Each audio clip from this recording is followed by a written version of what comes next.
Chapter 403. In order to overthrow Tiandu, the Nine Serenities had been planning for tens of thousands of years. They had been waiting for the revival of spirit energy and the rise of the human world. Only then would this ferocious beast from the primordial times finally wake up from its deep slumber. Not everyone wanted to ascend to Tiandu. Those who had successfully broken through to the celestial realm but did not ascend became the most staunch supporters of the Nine Serenities. Just like Jiang Yan, they chose to stay in the lower realm and continue to cultivate.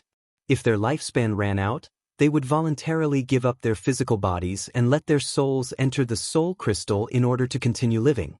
10 years, 100 years, 1,000 years, generation after generation, many people chose to give up because they could not stand the eternal loneliness. However, there were even more people who persevered.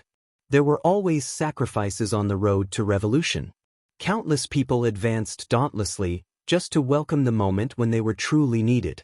Tens of thousands of years passed, and the world changed. Finally, the time had come. Jiang Yan was not the founder of the Nine Serenities, but he was a core member. If Tiandu was compared to the Qin dynasty, then Jiang Yan was Xianxia, who raised the banner of righteousness high. The 300 celestials of the Jiang clan. They were the disciples of Jiang Dong under his command.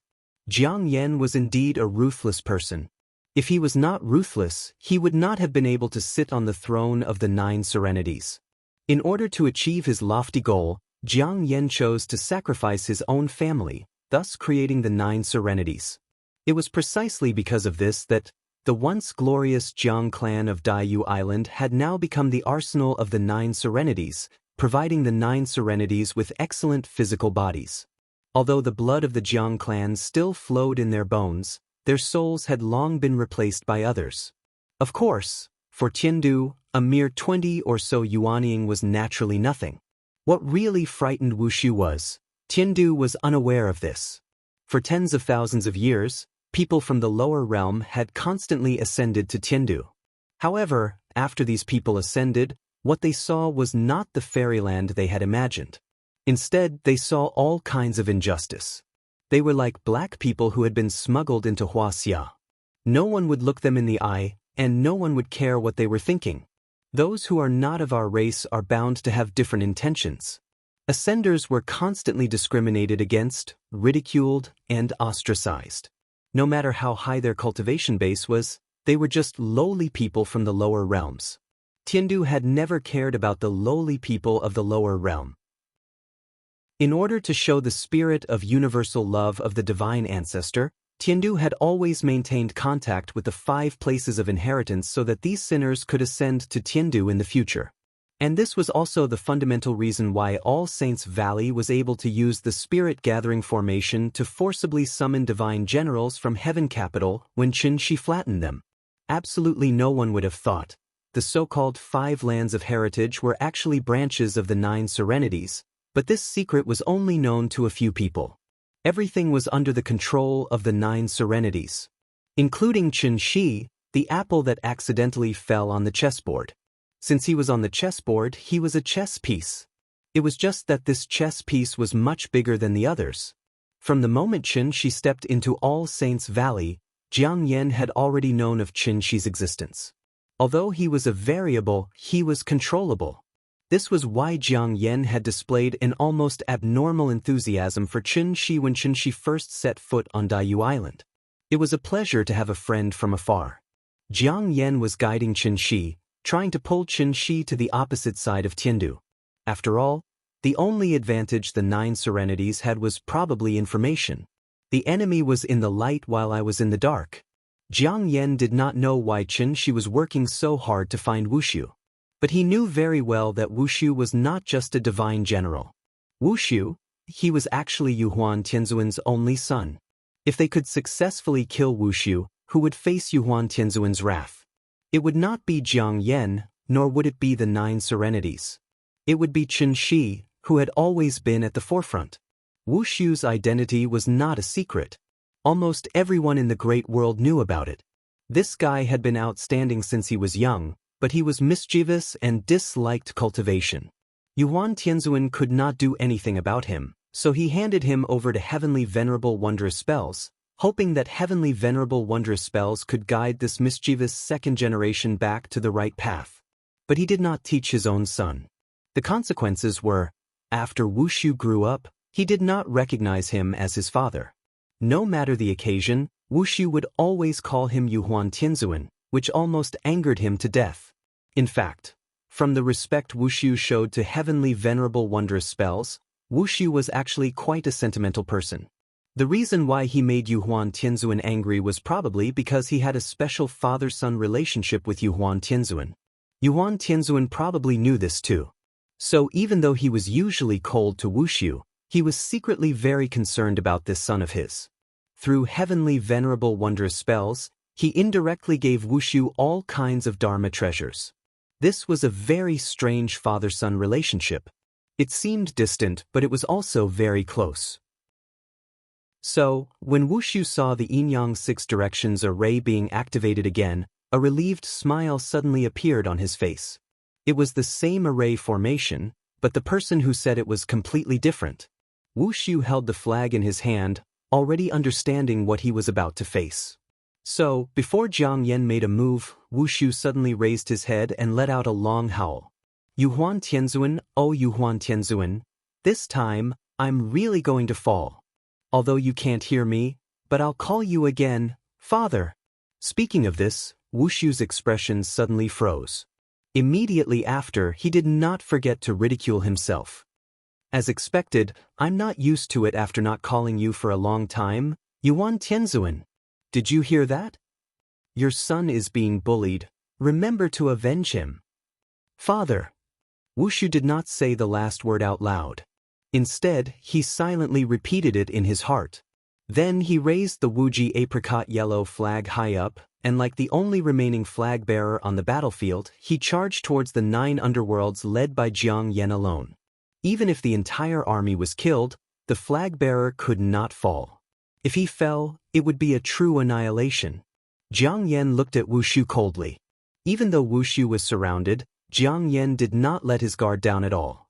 Instead, he decisively ordered everyone to attack at the same time, not giving Wuxia any chance of survival in an instant. A bloody light lit up the sky. From afar, it was as beautiful as the sunset. In the end, this piece of pure land in the extreme north was dyed red with blood. Not long after the battle began, Tin Shi, who was patrolling the South Pacific Ocean, suddenly sensed something and looked towards the north. Bai Hong was confused, so she asked curiously, "What's wrong?" "Something's wrong." After that, Qin Shi didn't wait for Bai Hong to respond. Chapter 404. 9 underworlds came out in full force and set up an inescapable net just to kill Wuxia. Wuxia was only a Yuanian cultivator. Even with all his treasures, there was no way he could defend against 20 Yuanian cultivators and countless golden core cultivators. Although Wuxia knew that he had no chance of winning, he did not lose his fighting spirit. Instead, he exploded with a fighting spirit that was far stronger than before. This was the most serious battle he had ever fought in his life. Even a trapped beast would put up a fight, let alone a human. He was a divine general of Tiandu and the only son of Yuhuan Tianzuan. He represented Tiandu, so even though he knew that he would die, he had to die with dignity. Therefore, Wuxia decided to burn his Yuaning. He did not want to run anymore. The scenery at the North Pole was not bad. It would be one of the happiest things in his life to be able to sleep here. After Wuxia let out a long roar, his body began to burn like firewood. At that moment, blood dyed the sky red. The sound of spells exploding could be heard continuously. It was as if the spell was playing a requiem for this arrogant and slightly neurotic man. The burning of Yuaniing would not last for long. Therefore, the battle quickly came to an end. This was a battle that seemed short, but was actually extremely tragic. Wuxia thought that killing one was enough, and killing two was worth it. When he was about to die, he actually used a secret technique to detonate the yellow flag and white bone soul summoning flag in his hands. The 2 9th-grade spirit treasures exploded at the same time, destroying the souls of the 3 Yuaniing stage cultivators closest to him on the spot. At the same time, The yin and yang six directions formation was successfully shattered, causing the spiritual energy to dissipate, which successfully attracted Xianxia's attention. As for Wuxia himself, of course, he was also turned into a wisp of smoke in the explosion. From now on, there would be no more divine general named Wuxia in this world. Reporting to Yuzun, Wuxia's Sumeru mustard seed bag has been found. The formation imprint has been destroyed according to your orders. Please give us the order. Very good, let's retreat. It's time for our old friend to take the stage. The 9 Serenities had lost 3 Yuanying in this battle, but Jiang Yan did not seem to feel the slightest bit of heartache. Instead, he calmly ordered his men to clean up the battlefield as quickly as possible. He knew that Xianxia would come, so he had to hide everything before Xianxia arrived. Otherwise, where would he find such a good scapegoat? After receiving Jiang Yan's order, the generals of the 9 Serenities did not even bother to clean up the battlefield. They quietly retreated like a receding tide, leaving behind only the messy aftermath of the battle. Xianxia rushed to the Arctic Circle as fast as he could. His intuition told him that this true essence fluctuation was not simple. But unfortunately, Xianxia was like the police in the movies. He was always the last to arrive. By the time he arrived at the scene of the incident with Bai Hong, everything had disappeared. All that was left was a shattered ice field that seemed to have experienced a carpet bombing. Some broken spell imprints were vaguely left in the air.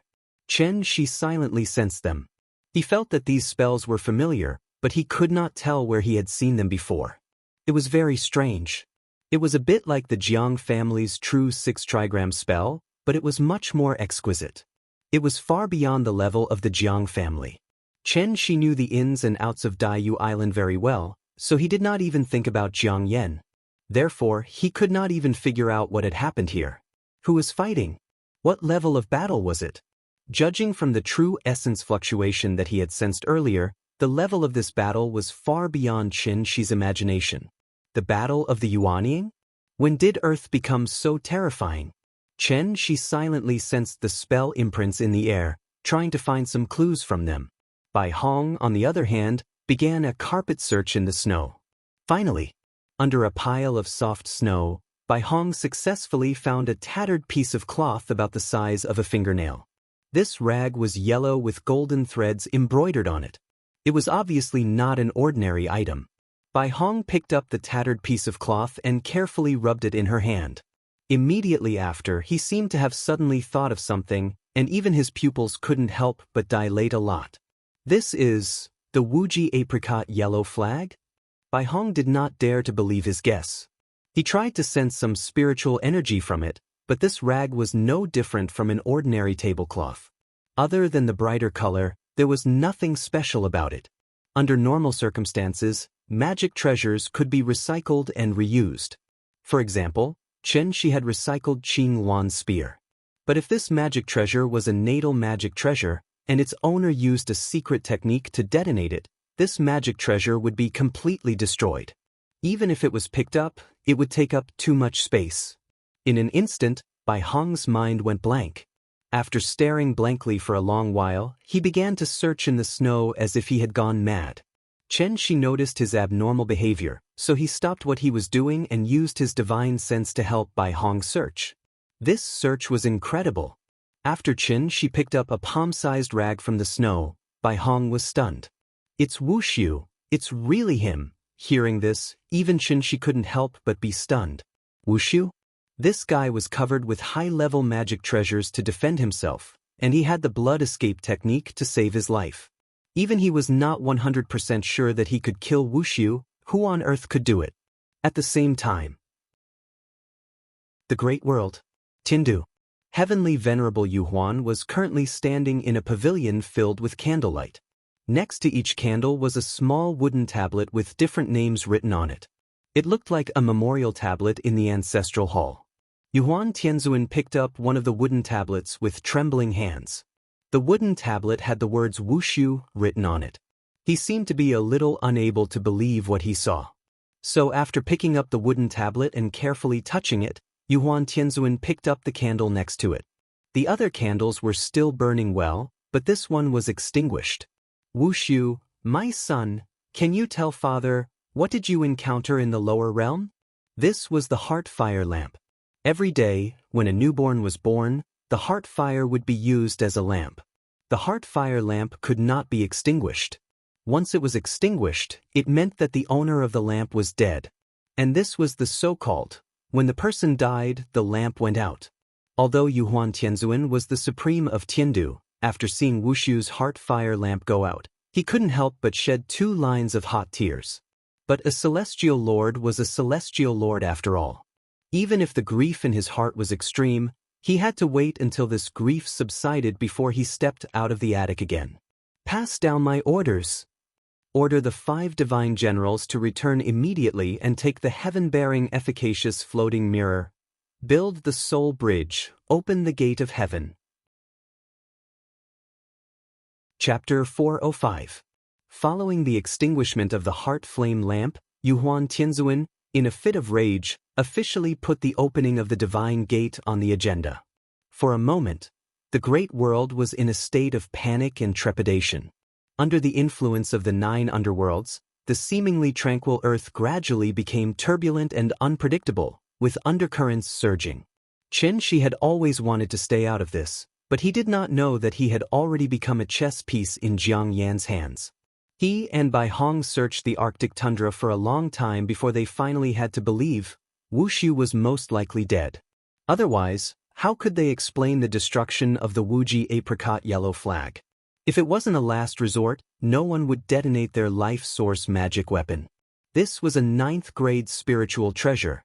Once combined with the other 4 flags, it could form a treasure comparable to the Tianyan sword. Therefore, Xianxia really could not understand who on earth could have forced Wuxiu to such a state. If even Xianxia could not figure it out, Bai Hong naturally could not figure it out either. Changli's death at Xianxi's hands was pardonable. After all, the 3 of them together were no match for Xianxia, not to mention Changli alone. During this period of time, Xianxia had been with Bai Hong, so Wuxiu's murderer was definitely not Xianxia. But then who could it be? Other than the heavenly venerate, Bai Hong really could not think of anyone else who had such ability. When did the lower realm become so dangerous? Xianxia and Bai Hong had the same question in their hearts. But the most important question was not this question, but, now that Wuxiu was dead, where should they go to find the soul mirror? Xianxia had no choice but to bring Bai Hong back to Shangjing and let him see Qin Ruing, who was still in a coma. Qin Ruing had been in a coma for more than half a month. During this time, she had not woken up. Her pulse and breathing were still normal, so she looked like a vegetable. Xianxia could not accept this result. Neither could Nianyan. Therefore, Xianxia clearly told Bai Hong, if Yingying did not wake up, then he could only bring Bai Hong to the divine gate personally. Bai Hong followed Xianxia to the kindergarten to sneak a peek at the cute little fellow and completely believed Xianxi's words. But unfortunately, Bai Hong was just an ordinary divine general, so his knowledge was limited. Therefore, after seeing Qin Ruing's condition, he could only frown and analyze. After Changli went missing, Yuhuan Tianzuan gave the soul mirror to Master so that he could send people to the lower realm at any time. Master loved, of Wuxiu Master's Master, Fong of Wuxiu of Heaven, of Wuxiu of Heaven, of the Divine of Heaven, of Wus of Heaven. Speaking of this, Bai Hong suddenly stopped, and then put on a thoughtful expression. At this point, Bai Hong already knew that Xianxia had fought with Wuxiu and forced him to use the blood escape technique. Therefore, after thinking for a while, he continued, I didn't know that Wuxiu had already descended. Since you forced Wuxiu to use the blood escape technique, he must have been severely injured. Wuxiu couldn't force open the divine gate on his own, so he stayed in the lower realm to recuperate. And you just said that your wife has been unconscious for half a month. If that's the case, the soul mirror can't be in Wuxiu's hands. He must have left the soul mirror in divine capital before he descended. Hearing this, Xianxia was stunned. Wasn't this King nonsense? After going in such a big circle, he still had to enter the divine gate to solve the problem? Xianxi's patience had run out. So without saying a word, he pulled Bai Hong and flew directly to the sky above Shangjing City. Opening the divine gate required a spirit energy tide, right? There was no spirit energy tide now, right? At most, he could artificially create a spirit energy tide. Xianxia had already thought it through.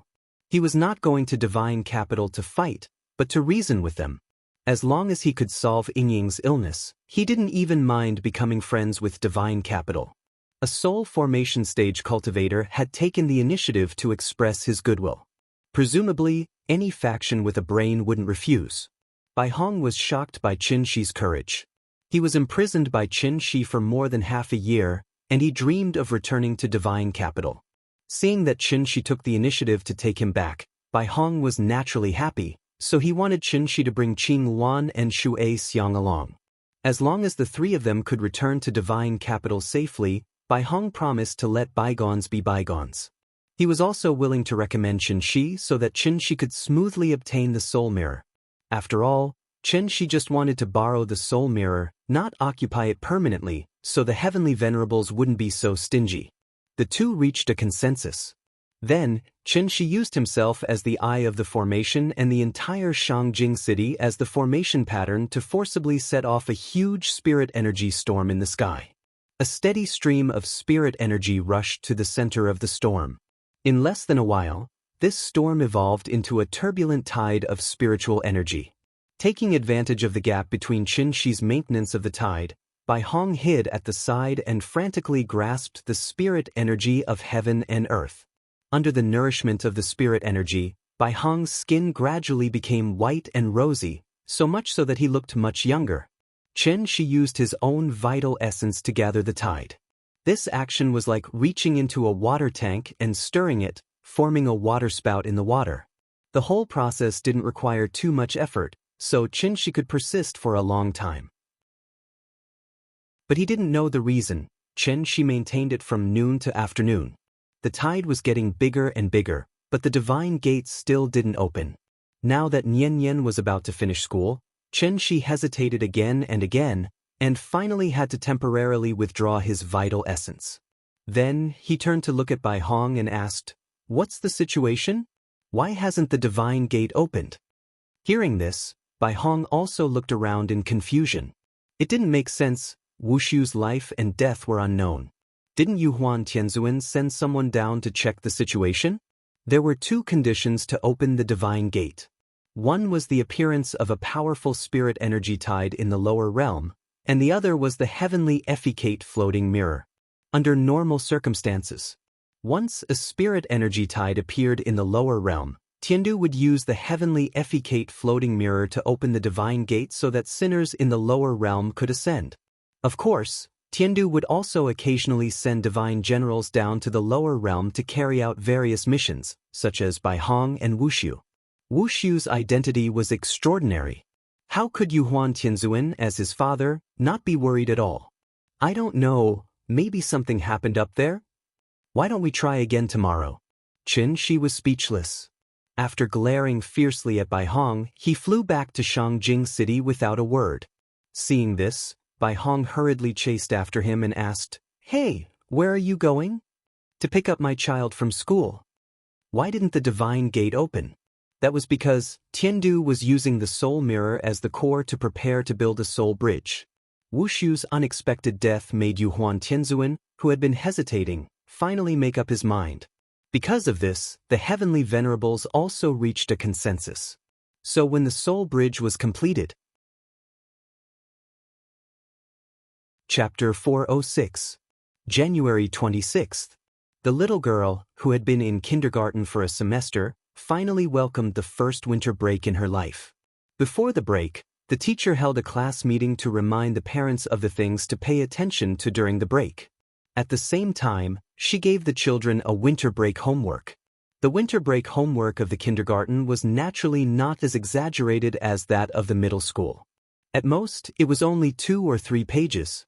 The content was mainly to write numbers from memory, review pinyin, memorize nursery rhymes, and so on. She only hoped that the children would not forget all the things the teacher taught after the winter break. "Goodbye, teacher. I'll miss you. Nian, good girl. I'll wait for you at school. See you next semester. Goodbye."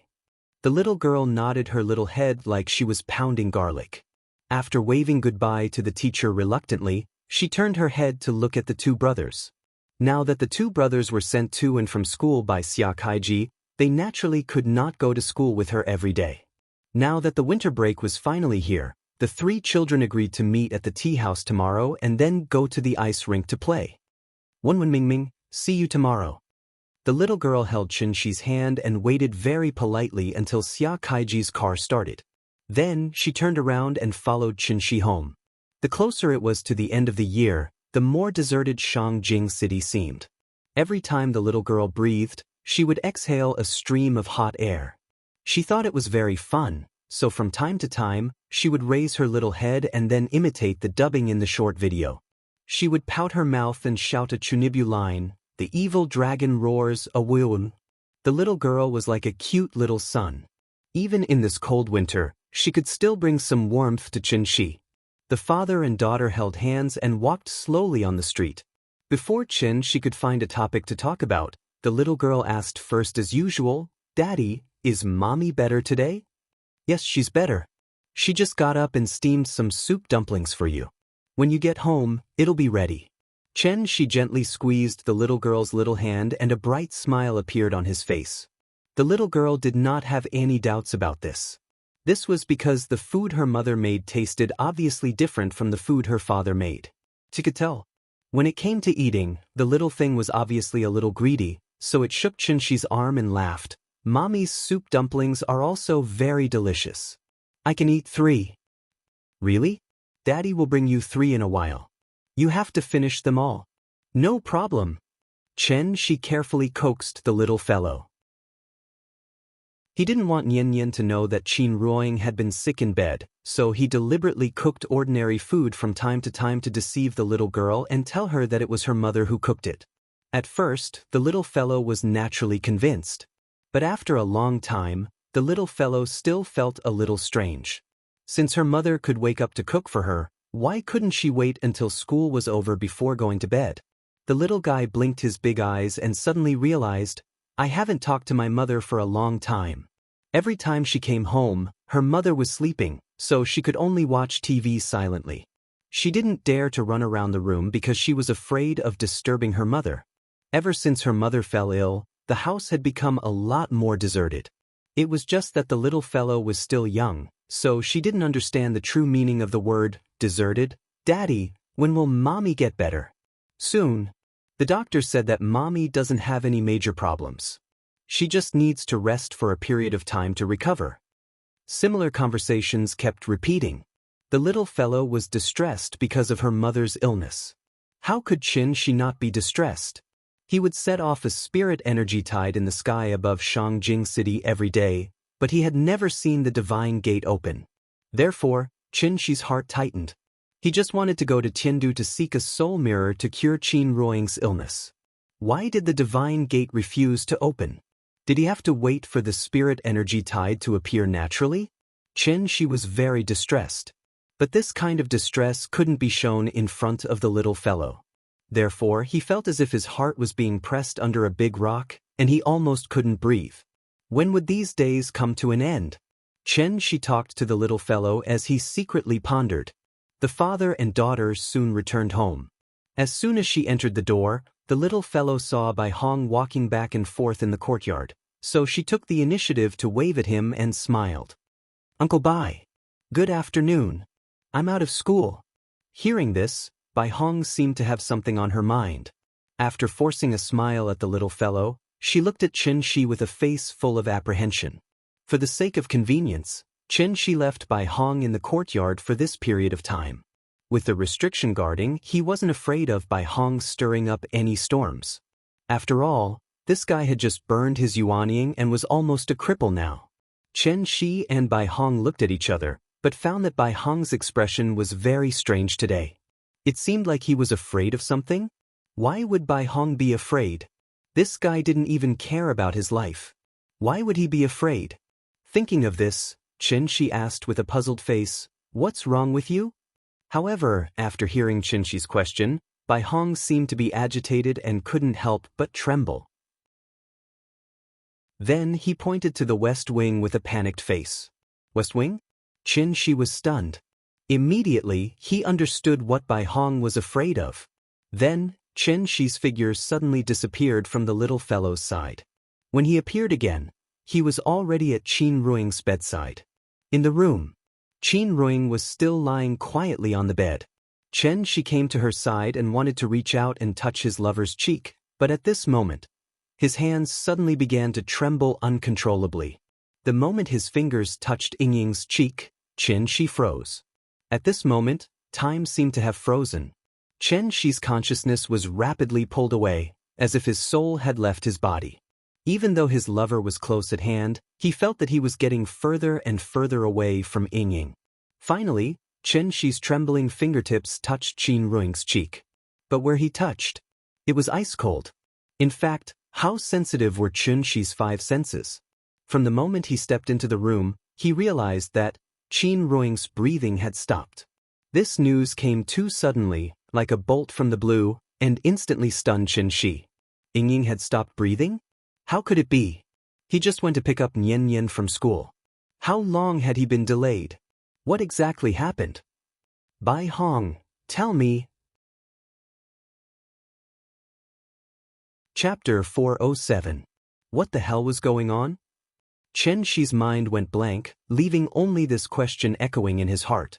No pulse, no breathing, no heartbeat, even the blood had stopped flowing. In medical terms, death in the absolute sense meant that there was no heartbeat and the brain was dead. At this moment, Qin Ruing completely fit this description. So in terms of scientific theory, she was already dead. And this was what Xianxia couldn't figure out at all. It wasn't an exaggeration to say, even if the entire human race died, Qin Ruing couldn't die. Not to mention that Qin Ruing's cultivation had already reached the diviner level, and she was immune to all kinds of poisons. Moreover, she had Xianxia, a high-level immortal cultivator, by her side to take care of her. Her heartbeat had stopped, right? Then let the heart beat again. Her blood had stopped flowing? Then let the blood flow again. Xianxia tried to use his true essence to forcefully awaken Qin Ruing's body. This method was indeed effective. Qin Ruing's heart began to beat slowly, and her breathing gradually stabilized. But once Xianxia withdrew his true essence, Qin Ruing's body immediately stopped functioning like a machine that had lost power. Everything was because her soul had dissipated. Qin Ruing didn't condense a golden core, and she didn't have Yuanying. The dissipation of her soul meant that she was completely dead, and even a golden immortal wouldn't be able to save her. Ying died just like that? Xianxia stared blankly at his lover's face. In a trance. He actually remembered the bits and pieces of their past. Since Zhonghai University, the two of them had known each other and loved each other. Although they didn't verbally promise to grow old together, they both hid that promise deep in their hearts. Please take care of me for the rest of my life. Except for Xianxia's sudden disappearance for 5 years, the two of them hadn't experienced many storms in their relationship. Xianxia returned from the heavenly jade realm after a long and arduous journey. What welcomed him was the precious baby that Yingying had left behind for him. Qianyan. My name is Qianyan. You can call me Nian. Qianyan. He was filled with longing. Later on, Xianxia took Nian to look for Qin Ruing all over the world. When the two met again after 500 years, Yingying directly gave him a slap in the face. At the same time, she also said her wish, may you leave for half your life and return as a young man. How could there be no twists and turns in life?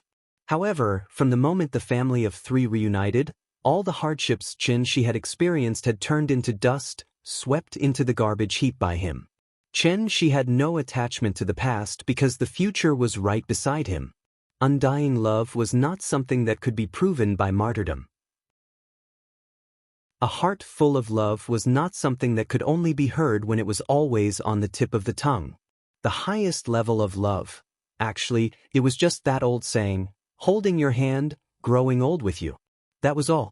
If you win, I am willing to accompany you to rule the world. If you lose, I am willing to accompany you to make a comeback.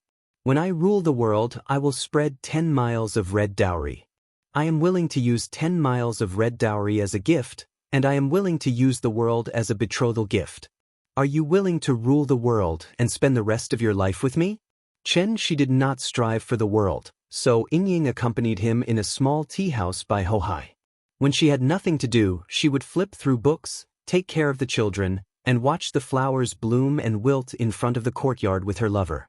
She would gaze at the clouds in the sky. Was there anything more blissful in the world than this? Xianxia could answer with absolute certainty, absolutely not. But now, his happy life had completely turned into bubbles. Thinking of this, Xianxia could not help but suddenly wake up from his memories. Only then did he realize that his face was already covered in tears. He gently lowered his head and left a kiss on Qin Ruing's lips.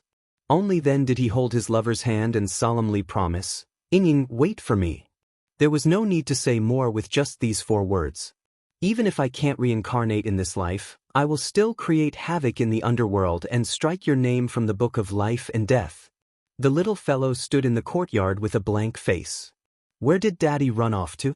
She looked around and did not see Xianxia's figure. Carrying her small bag, she eagerly ran towards the west wing. But just as she was about to step on the stairs, an earth-shattering roar resounded through the sky. Bai Hong! Tell me, what is going on? The little fellow was startled by this thunderous roar and almost fell to the ground. If it were not for the big cat's quick-wittedness and supported her from behind, this little fellow would probably have fallen to the ground and rolled several times. The little fellow was still in a state of shock. Before she could regain her senses, she suddenly felt a strong gust of wind blowing from behind.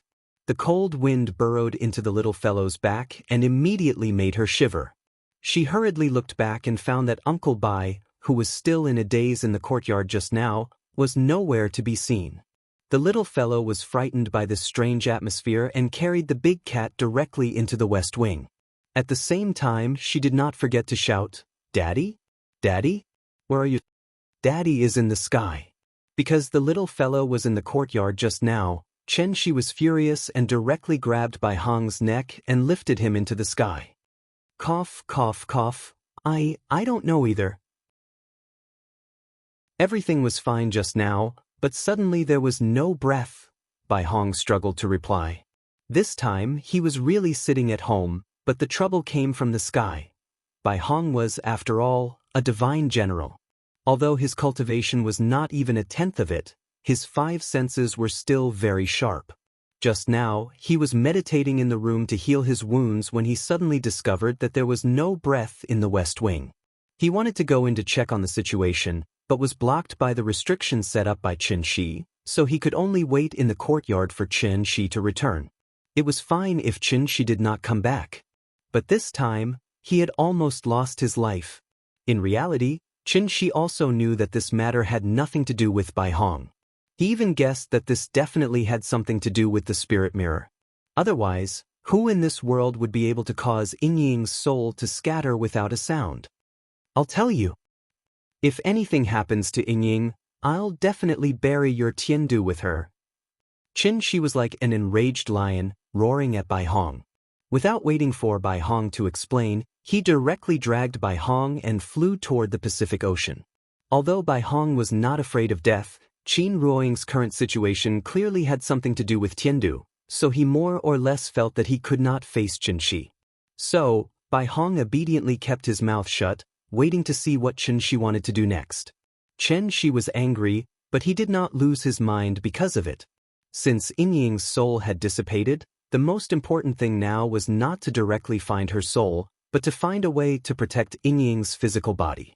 Xianxia could not stay by Qin Ruing's side at all times to help her maintain her physical body, so he urgently needed a magic treasure now, and that was Xianxia's blue wave silk gauze. Therefore, after arriving at the deep-sea cave, Xianxia frantically poured his vital essence into the large ice block that sealed Xiang. As long as Xiang's injuries were slightly relieved, her frozen state would naturally be lifted. Under Xianxia's continuous pouring of vital essence, the ice block gradually melted, and Xiang suddenly fell from it. During this period of time, Xiang had been in a state of suspended animation, so she did not know what happened outside. Therefore, the moment she woke up, she directly launched an attack at Xianxia. Xiang, stop. Seeing this, Bai Hong hurriedly shouted to stop. But Qianxi's action was much faster than his voice. Xianxia did not even use the first move, and Qianxi had already inserted countless spirit needles into her body.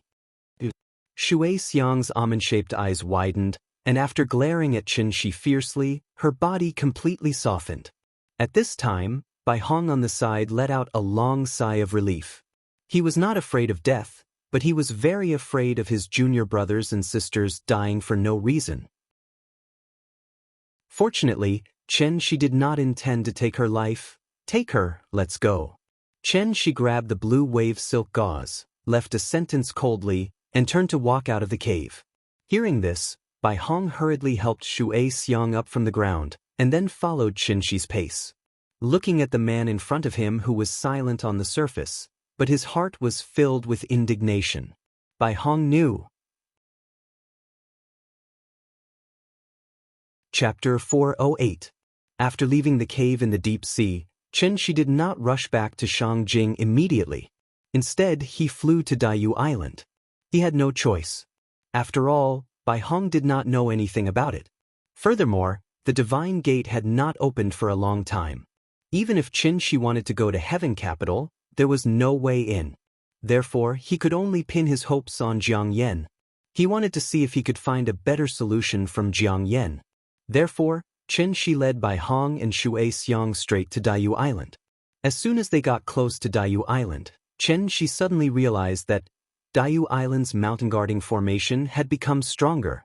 Previously, this heavenly dipper array was simply dispensable. Even Wuxia could easily break it, let alone him. After not being here for a while, this formation had been strengthened by 3 layers inside and 3 layers outside. Even if Qianxi wanted to break the formation, he would have to spend a long time outside. Seeing this, Qianxi suddenly had a guess in her heart.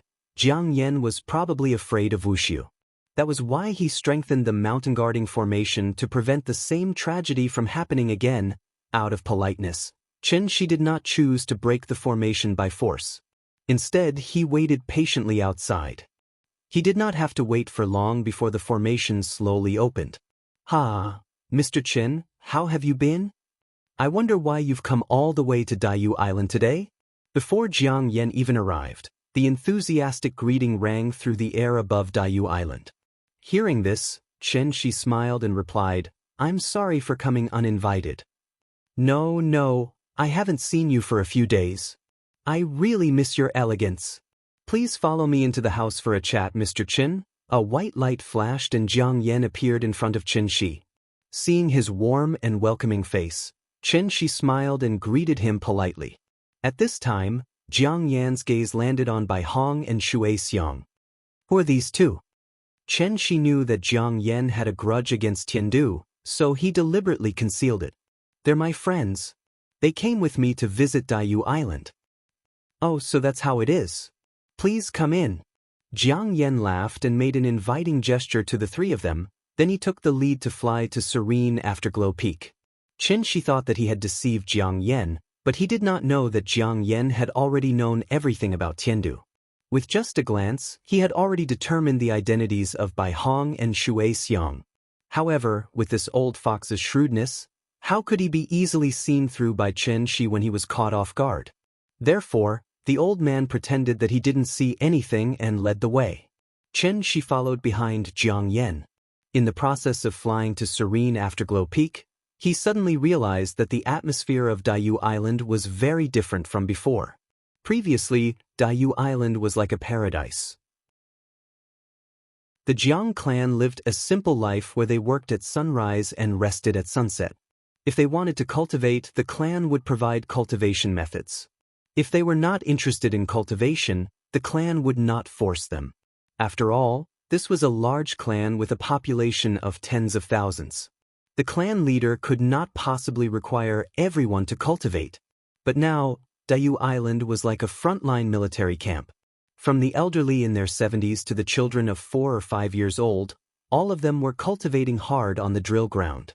Jiang Yan noticed Qianxi's gaze, so he took the initiative to explain. The previous battle caused the Jiang clan to suffer heavy losses. The Jiang clan originally wanted to stand aloof from worldly affairs, But Tiandu was so aggressive. How can any egg remain intact when the nest is overturned? The clan member's fighting spirit has been aroused because of this. Speaking of which, it can be considered a good thing. Hearing this, Xianxia nodded. He did not think too much about it. He was even considering whether to inform Jiang Yan of the news of Wuxia's death.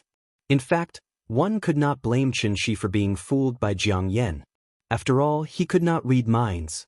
Jiang Yan didn't show the slightest bit of hostility towards Xianxia, not even a little bit. Jiang Yan kept showing goodwill to Xianxia, from his words to his actions. For example, the Adumbra flower. If not for Jiang Yan's free supply, Qin Ruoying would not have been able to ascend to the diviner level. In the end, Xianxia still owed Jiang Yan a favor. Jiang Yan led Xianxia to the Jiang clan's ancestral hall. This place was where the ancestors were worshipped. At the same time, it was also where the Jiang clan received important guests. Previously, Jiang Yuankui was in charge of the ancestral hall. Now that Jiang Yan had come out of seclusion, Jiang Yuankui naturally stepped down as the clan leader. Xianxia looked around and realized that there was no one around the ancestral hall. He did not know if it was an illusion. Xianxia felt that the atmosphere on Daiyu Island was a little strange. However, he could not pinpoint exactly what was strange about it. After all, in order to prevent Xianxia from sensing that something was amiss, the possessed Jiang clan members had all retreated to the pavilion in the middle of the lake. Only Jiang Yan was left to receive him. Seeing that Xianxia was constantly looking around, Jiang Yan did not wait for him to speak. He directly asked, "Mr. Qin, you came to the island this time because of the Arbiter of Fate Xiannu, right?" As soon as he said that, Xianxia's attention was immediately drawn back. He quickly asked, "Sir, do you know something?" "Actually, long before you came to the island, I already predicted that you would come to Daiyu Island today." At this point, Jiang Yan deliberately paused. Then he sighed and said, "The Arbiter of Fate Xiannu is truly pitiful. Actually, I already received the news just now. Not only your wife, but also the other Arbiter of Fate Xiannu who are still alive. Even the Arbiter of Fate Xiannu who is over 30 years old and has already stepped down. At the same time, their souls have been scattered." As soon as he finished speaking, Jiang Yan stole a glance at Xianxia. However, he saw that Xianxia's face was terrifyingly gloomy. It was as if water was about to drip out of it. Seeing that, Jiang Yan could not help but feel secretly happy. Seeing that Xianxia did not seem to understand the reason behind this, Jiang Yan pretended to sigh deeply. Then he turned around and walked to the back of the ancestral hall. He took out an ancient book. This is the record of the divine gate that the Jiang family's ancestors wrote. Originally, it was not supposed to be read by an outsider. However, this concerns your wife, so I'll make an exception this time. Sir, please read it yourself. Jiang Yan directly handed the ancient book to Xianxia. After that, Xianxia began to read 10 lines at a time. The first half of the ancient book was about how the Jiang family became a sinner. Xianxia was not interested in this at all, so he directly flipped to the back. When it came to the Taiqing's sacred ancestor, he began to read word by word seriously. As for the origin of the divine gate, Xianxia had already learned more or less from Jiang Yan and Bai Hong. The ancient book only made further additions. However, these were not important. There was only one important thing in Xianxia's eyes, and that was the Arbiter of Fate Xiannu. The reason why the Jiang family did not have the Arbiter of Fate Xiannu was actually because of this ancient book. Perhaps it was because the Jiang family's ancestors and the Taiqing's sacred ancestor were enemies, so the ancient book unceremoniously pointed out that the Arbiter of Fate Xiannu was a backup plan left by the Taiqing's sacred ancestor for Tiandu. Back then, the sacred ancestor sacrificed Xiannu's soul to lead the ancient immortal cultivators to the Great World. However, the Great World was only a small plane, far inferior to the large plane that Earth itself was in. Therefore, the sacred ancestor promised, as long as the descendants of sinners reached the celestial realm, they could ascend to the Great World. The purpose was to let the sinners of the lower realm provide an endless supply of Arbiter of Fate Xiannu for Tiandu.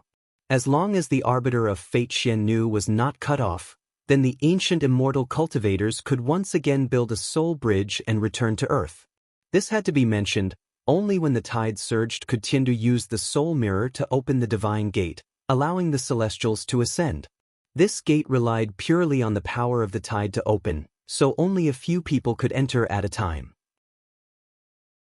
The higher the cultivation of the person who passed through the gate, the more difficult it would be to pass through the gate. It was like a giant trying to force his way into a dwarf's house. His huge body would naturally be stuck in the doorframe.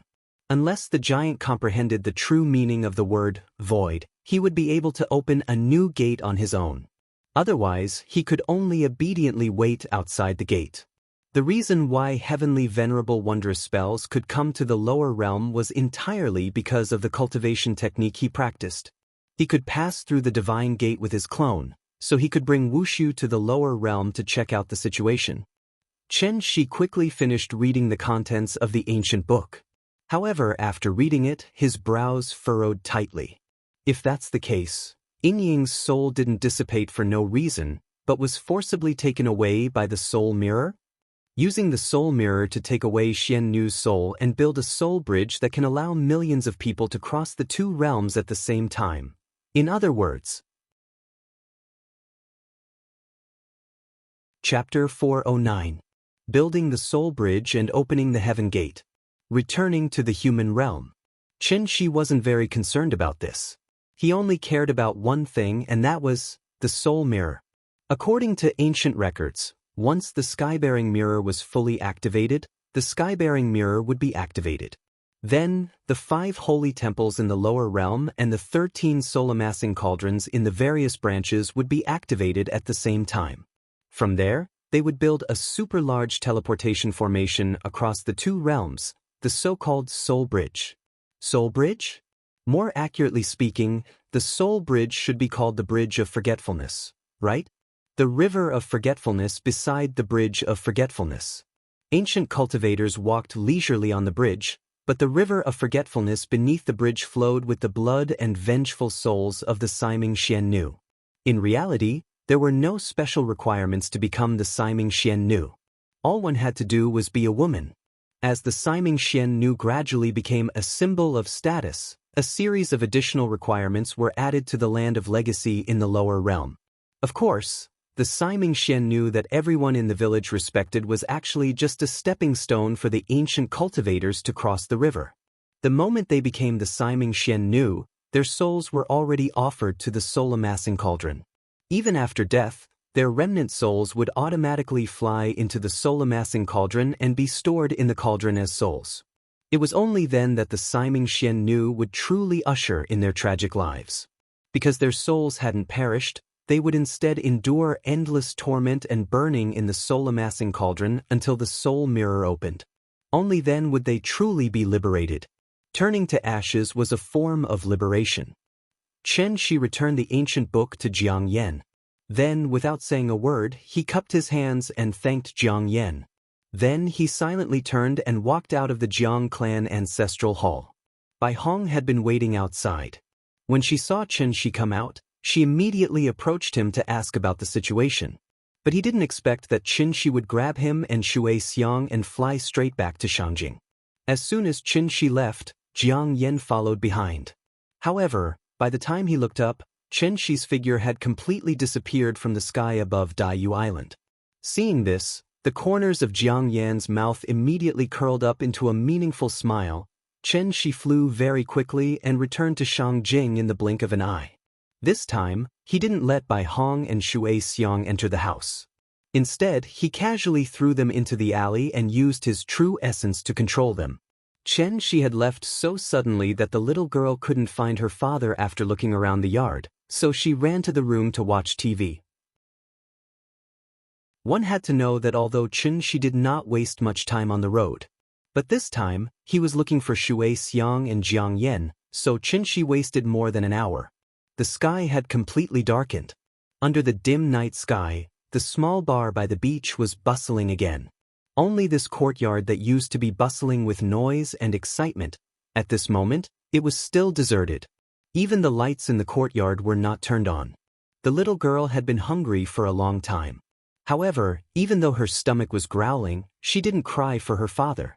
Instead, she quietly curled up in a corner of the sofa. In such a big house, only the big cat was still by her side. "Big cat, do you know where Daddy went?" Meow meow meow. The big cat let out a series of sweet noises. As if to comfort the little girl, the big cat moved closer to her, then stretched out its head and rubbed against her leg. "Big cat, are you hungry?" "I'm hungry too." As she spoke, the little girl rubbed her little belly. She didn't cultivate, so naturally, she didn't know how to fast. The feeling of being hungry was something she had never experienced before. "Daddy's not at home, so we can't run around. We have to be good at home and wait for Daddy to come back and make us delicious food." The little girl hugged the big cat in her arms, then as if to cheer herself up, she pouted and said these words of self-encouragement. Although she said this, the little girl still looked back at Qin Ruing from time to time, then turned her head to look out the window. It was pitch black outside. Only the sound of the cold wind blowing could be heard. Because of this, a sense of confusion that she had never felt before appeared in her big, bright eyes. Where did Daddy go? The little girl waited bitterly. Finally, Xianxia arrived home. As soon as he stepped into the courtyard, Xianxia found that the house was dark, so he used his inner energy to turn on all the lights. In an instant, the lights were brightly lit, flowing with light and color. Qin Ruing was bedridden, so his sister-in-law naturally couldn't escape this calamity. Xiao Yuan went home for the holidays, while his father-in-law was still in seclusion in his room, unaware of the outside world. Right now, in this huge courtyard of the Qin family, only a 5-year-old child was still moving around freely. But she was still so young, she didn't even know how to turn on the lights. Thinking of this, Xianxi's expression couldn't help but darken. He quickly walked to the west wing. "Daddy's back." The moment the lights came on, the little girl excitedly jumped down from the sofa, then eagerly hugged the big cat and rushed out of the room. "Daddy, where did you go? I missed you so much." Although they hadn't seen each other for more than an hour, the little girl really missed Xianxia very much. On one hand, it was because she was afraid of the dark. On the other hand, of course, it was because she was hungry. "Hungry, right? Let's go. Daddy will take you to cook." Unlike usual, Xianxia didn't apologize to the little girl immediately this time, but carried her directly to the kitchen. The little girl naturally didn't notice this difference. As soon as she heard that her father was going to make delicious food for her, this little girl instantly threw all her worries to the back of her head, then excitedly rode on Xianxi's shoulder, smiling as she waited for her father to make delicious food for her. Soon, the father and daughter had a full meal. After filling her stomach, the little girl clung to Xianxi's side as usual, then pulled Xianxia to watch cartoons with her. But because her biological clock hadn't been adjusted, before 9 o'clock, the little girl kept yawning. Seeing this, Xianxia led her to the bathroom, then washed her up. Wash clean, put on a nice towel, lie on the bed. Maybe because she was in a good mood, the little girl even hummed the little song that the teacher taught her. Looking at her innocent and cute appearance, Xianxi's face finally showed a trace of a smile from the bottom of his heart.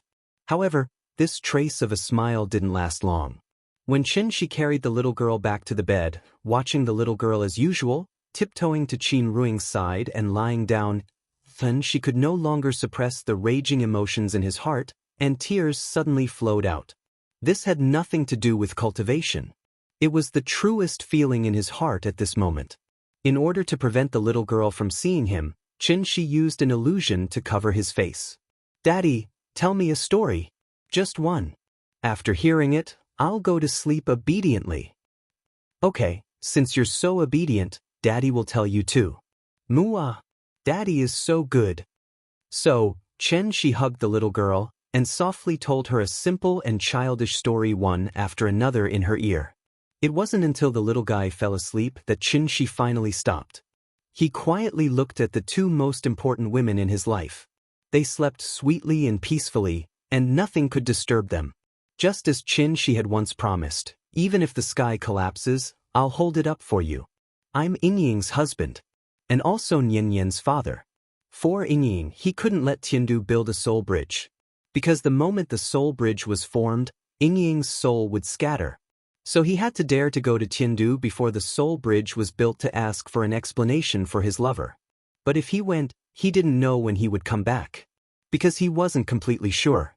And this was also the first time since Xianxia returned that he did something he wasn't sure of. But he had to do it. Xianxia wouldn't leave quietly, so he had to accompany Nian for a night and tell her everything tomorrow. In order to save Mommy, Daddy had to leave temporarily for a while. Nian, wait for me. Daddy will definitely come back. Hey, in order to prevent the big shots from exploding mentally, let's give them a heads up.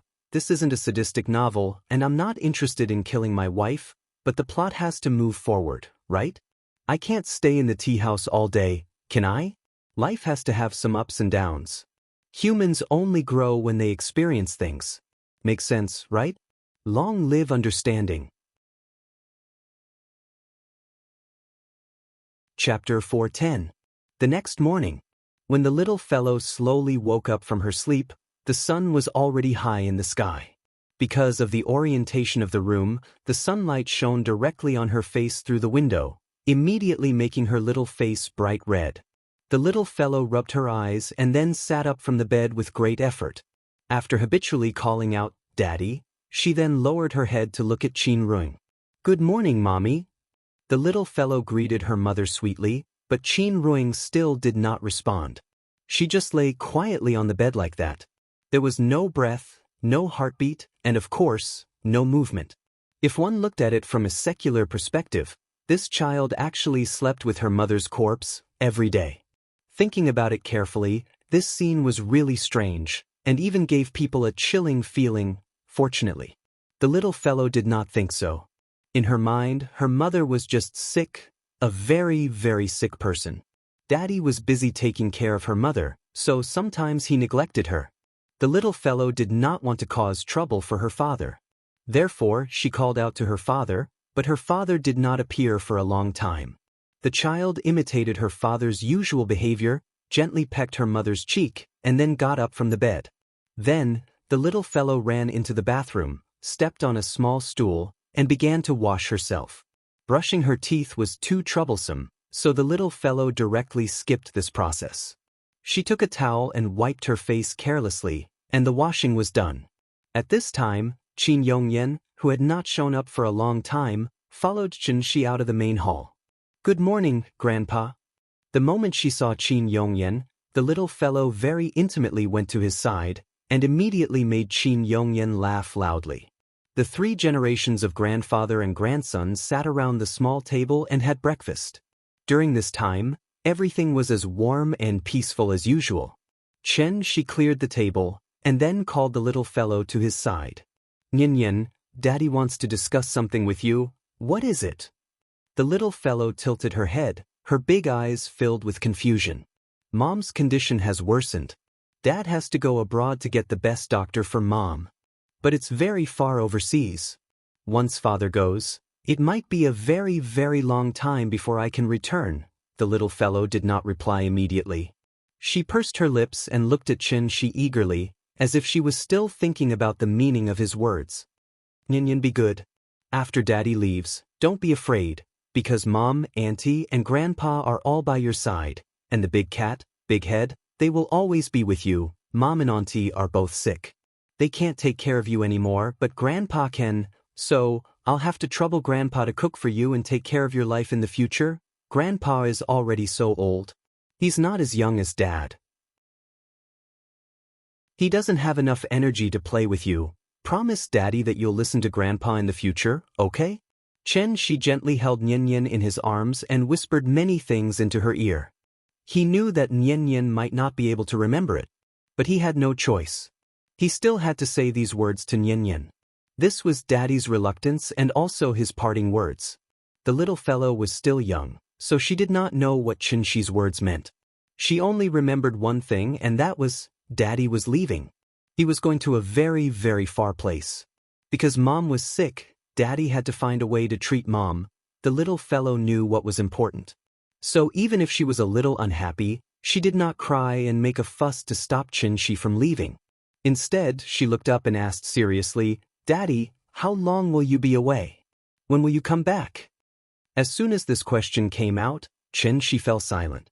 After a long silence, he reluctantly squeezed out a smile and said to the little fellow, "It won't be long. You know, Daddy has been abroad before. Now that I have experience, I should be able to come back soon." The little fellow nodded as if she had understood something. Then, as if she suddenly thought of something, she hurriedly asked, "Dad, what should I do if I miss you?" Hearing this, Xianxia fell silent again, because he really did not know how to answer. Should he continue to deceive her? Or should he cruelly tell her the truth? Once he left, he didn't know when he would see him again. Just thinking about it was enough to break his heart. The little fellow saw that Xianxia did not answer for a long time. After blinking her eyes, she thought of a solution for herself. "Daddy, if I miss you, then I'll video call you. Okay?" Looking at the little fellow's expectant eyes, Xianxia finally nodded decisively this time. This was a solution he did not think of. Now that technology was developing so rapidly, it should not be difficult to simulate his image and deceive the little fellow, right? The father and daughter had a lot of private conversations today. They talked from morning to afternoon. When the sun was about to set, the little fellow, led by Qin Yongyan, personally sent Xianxia to the door. She tiptoed and took the initiative to kiss Xianxia's left and right cheeks. Then she said with a reluctant face, "Daddy, you have to come back early, I'll miss you." "Okay, Daddy promises you." While speaking, Xianxia gently left a kiss on the little fellow's forehead. The father and daughter parted ways. Xianxia strode away and did not look back along the way.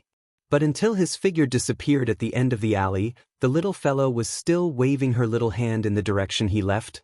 "Daddy, come back early." After saying goodbye to the little fellow and making a series of preparations, Xianxia took Bai Hong and Shui Xiang back to the familiar place, Karakoram Kunlun, the closest place to heaven. Xianxia found the ruins of the sundial temple based on his memory, then sat down cross-legged in the middle of the ruins. Sitting down, he sat for a whole 3 days and 3 nights. It was not until the morning of the 4th day that Xianxia finally woke up from his meditation and took out the sound-transmitting talisman that Jiang Yan gave him from his bosom. This was a sound-transmitting talisman that could directly contact Tiandu. It was a rare stock from ancient times. He did not know where Jiang Yan got it from. Right now, Tiandu was preparing to build a soul bridge. No matter how turbulent the spiritual qi in the lower realm was, it was impossible for Tiandu to withdraw the soul mirror that was in use. Since the gate of heaven refused to open, then Xianxia could only think of a way to forcibly open the gate of heaven himself. This sound-transmitting talisman became the key. Because he wanted to use this sound-transmitting talisman to locate the position of Tiandu and thus pry open the gate of heaven. This was also the solution that Xianxia and Jiang Yan finally came up with after a detailed discussion. Since the moment Qin Ruiying's soul dissipated, Bai Hong had been reduced to a prisoner again. So he could only be locked to one side like Shui Xiang, anxiously watching Xianxia's strange actions. They saw, after Xianxia ignited the talisman, he leaped into the air. Then, under the dumbfounded expressions of the two people, Xianxia held the flowing cloud sword in his hand, mobilized all the vital essence in his body, and fiercely slashed at the sky. In an instant, the mountains shook, the wind and snow trembled. After 3 days of meditation, Xianxia gathered all the vital essence in his body to one point. The moment the sword was drawn, the whole world fell silent. Immediately after, the sword qi grew bigger and bigger. Every time it flew up a meter, the sword qi would violently expand at a speed visible to the naked eye. As the sword qi continued to expand, it finally showed a kind of earth-shattering momentum, rolling up all the fluttering snowflakes between heaven and earth, like a pillar that supported the heavens, crashing into the clouds. Only then did Bai Hong suddenly widen his eyes, finally understanding what Xianxia was doing. He was going to use his own strength. Chapter 411. After 3 days of recuperation, Xianxia finally slashed out with his sword. This was also the first time he had launched an attack in his peak state since returning to Earth. Of course, the target of his attack wasn't a person or object, and it was the boundless sky. The elegance of this sword could be said to be shocking the world. If one were to overlook the Earth from space, they would be able to clearly see that on the surface of this blue planet, a beam of light suddenly shot up into the sky like a celestial pillar. The dazzling sword light tore through the clouds, and the quintessential essence dispersed like ripples, spreading out wave after wave. Wherever the true essence went, the climate of the area would even change dramatically. The northern part of the land of polar night suddenly became as bright as day. Heavy rain suddenly fell on the parched and scorching Africa.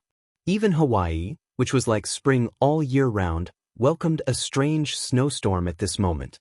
The clouds were like confetti in a bottle, shaking violently with the shaking of the bottle. As a result, abnormal weather conditions appeared in various areas. The torrential rain had yet to stop, but the sun had already risen in the blink of an eye. The atmosphere became unbearably turbulent, and the turbulence caused by the true essence almost affected all the flights around the world. In the blink of an eye, the emergency communications from the captains blew up the command towers of various airports. Feeling the violent shaking of the plane, the unlucky passengers felt as if doomsday was coming. Some of the pessimists even began to write their wills. At this moment, how insignificant were the weak mortals. Thank goodness. This sudden change in weather didn't last long, and everything soon returned to normal. After all, Xianxia was not a villain who had come to Earth to wreak havoc. He just wanted to force open the divine gate with his own strength. He was only one step away from the insightful emptiness realm. However, this one step of difference was like a heavenly moat in front of him. The peak of the divine transformation realm and the early Dongshu realm. It seemed like there was not much difference between them, but in reality, the difference was like heaven and earth. If one were to say that they were only comprehending the laws of heaven and earth before the divine transformation stage, only after reaching the insightful emptiness realm could one truly be considered to be using the laws of heaven and earth. The true essence of the word, void, was the first law that an immortal cultivator had to master. And it was precisely because of this difference that Xianxia could only watch helplessly in the lower realm. Even though he knew that the soul mirror was the source of all suffering, he couldn't go to heaven capital to find a solution. The gate of heaven did not open. Could it be that he wasn't going? Xianxia naturally could not accept such an outcome. If Qin Ruing's soul really dissipated in front of his eyes, and he could only watch helplessly, it seemed that Xianxia would never forgive himself in this lifetime. Thus, he had no choice but to take the risk and forcefully open the passageway between the two worlds with his soul formation stage cultivation base. It must be mentioned here, opening and opening were two completely different concepts. The grand pure divine ancestor had built enough connections between the two realms, so Xianxia didn't need to open up another channel. He only needed to open up the channel that was originally closed. Just like unblocking the sewers, with the sound transmission talisman as the coordinates, and the glorious sundial temple as the starting point.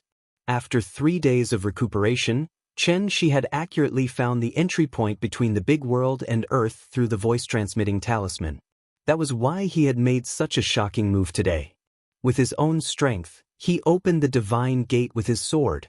Not long after the sword light was slashed out, Bai Hong's eyes suddenly widened. His lips trembled as he wanted to say something. But after moving his lips for a long time, he still couldn't say a word. This feeling, Bai Hong, was too familiar. It was the divine gate. The divine gate was really about to open. As expected, the moment the sword light disappeared, a violent storm suddenly blew up on the peak of the snow mountain where the three of them were. Then, an extremely dazzling light suddenly bloomed from the void. Bai Hong took a closer look and found that although this light was much smaller than what they had seen in the past, the feeling it gave him was no different from the divine gate in his impression. The divine gate was actually forcefully opened by someone. Bai Hong looked at Xianxia not far away with a shocked expression. At this moment, Xianxia's slightly tired face finally revealed a gratified smile. This sword strike used 120% of his strength. After the sword strike, Xianxia was like an ordinary person who had just finished a marathon. He was sweating profusely, gasping for breath, and his mental state looked a little dispirited. However, just as Xianxia was about to smile, this light door was like a candle flame in the wind, and it began to shrink rapidly at a speed visible to the naked eye. Seeing this, Xianxia couldn't help but tremble. "Are you kidding me? The divine gate was going to close so soon." In a hurry, Xianxia didn't even have time to adjust his breathing. He grabbed Bai Hong and Shui Xiang and rushed into the light door as fast as he could. The three of them successfully rushed into the light door. Then this light door was like a broken light bulb. It suddenly burst out with an extremely dazzling light and then disappeared completely. Everything returned to silence. The wind and snow once again drifted on the peak of the snow mountain. The whistling cold wind continued to blow, and the snow quickly covered the traces left by the three of them.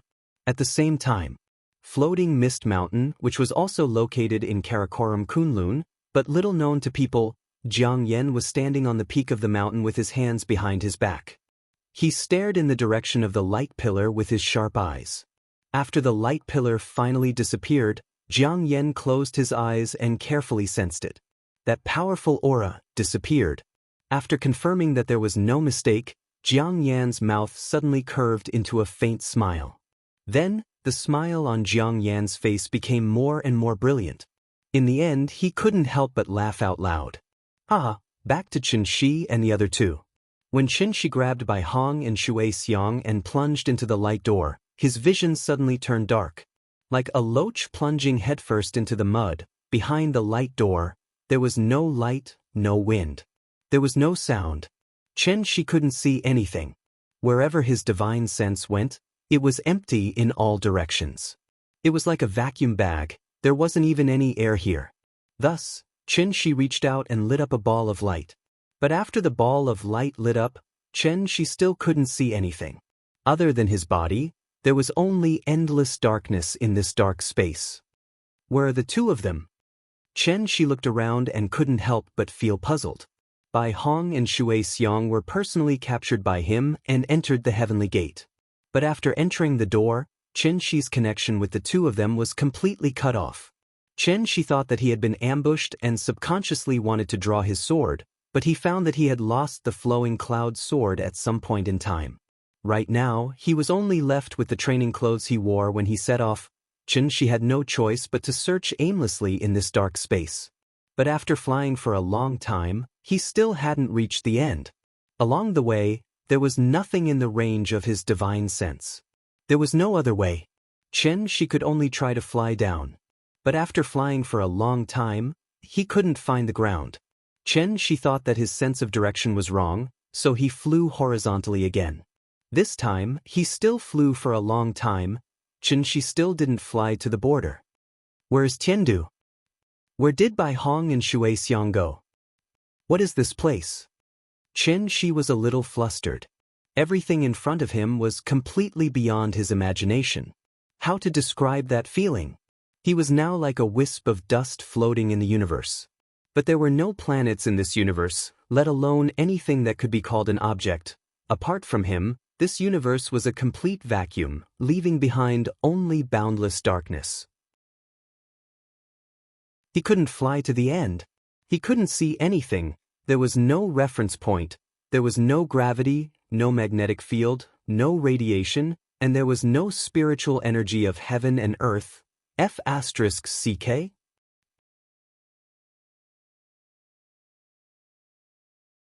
Chapter 412. Xianxia used to think that there was only one thing he couldn't figure out in his entire life, and that was, how did he get to Heavenly Spiral? Who would have thought? Xianxia hadn't even figured out the first thing, and the second thing that he couldn't figure out had already happened. This dark space was like a small black cell that imprisoned felons. At first, Xianxia tried to think of ways to escape. But as time passed, Xianxia realized that everything he did was useless. This place could be said to be, there was no road to heaven and no door to hell. Only boundless darkness enveloped him. Xianxia released tens of thousands of light balls. For every 100 kilometers he flew, he left a light ball in the darkness.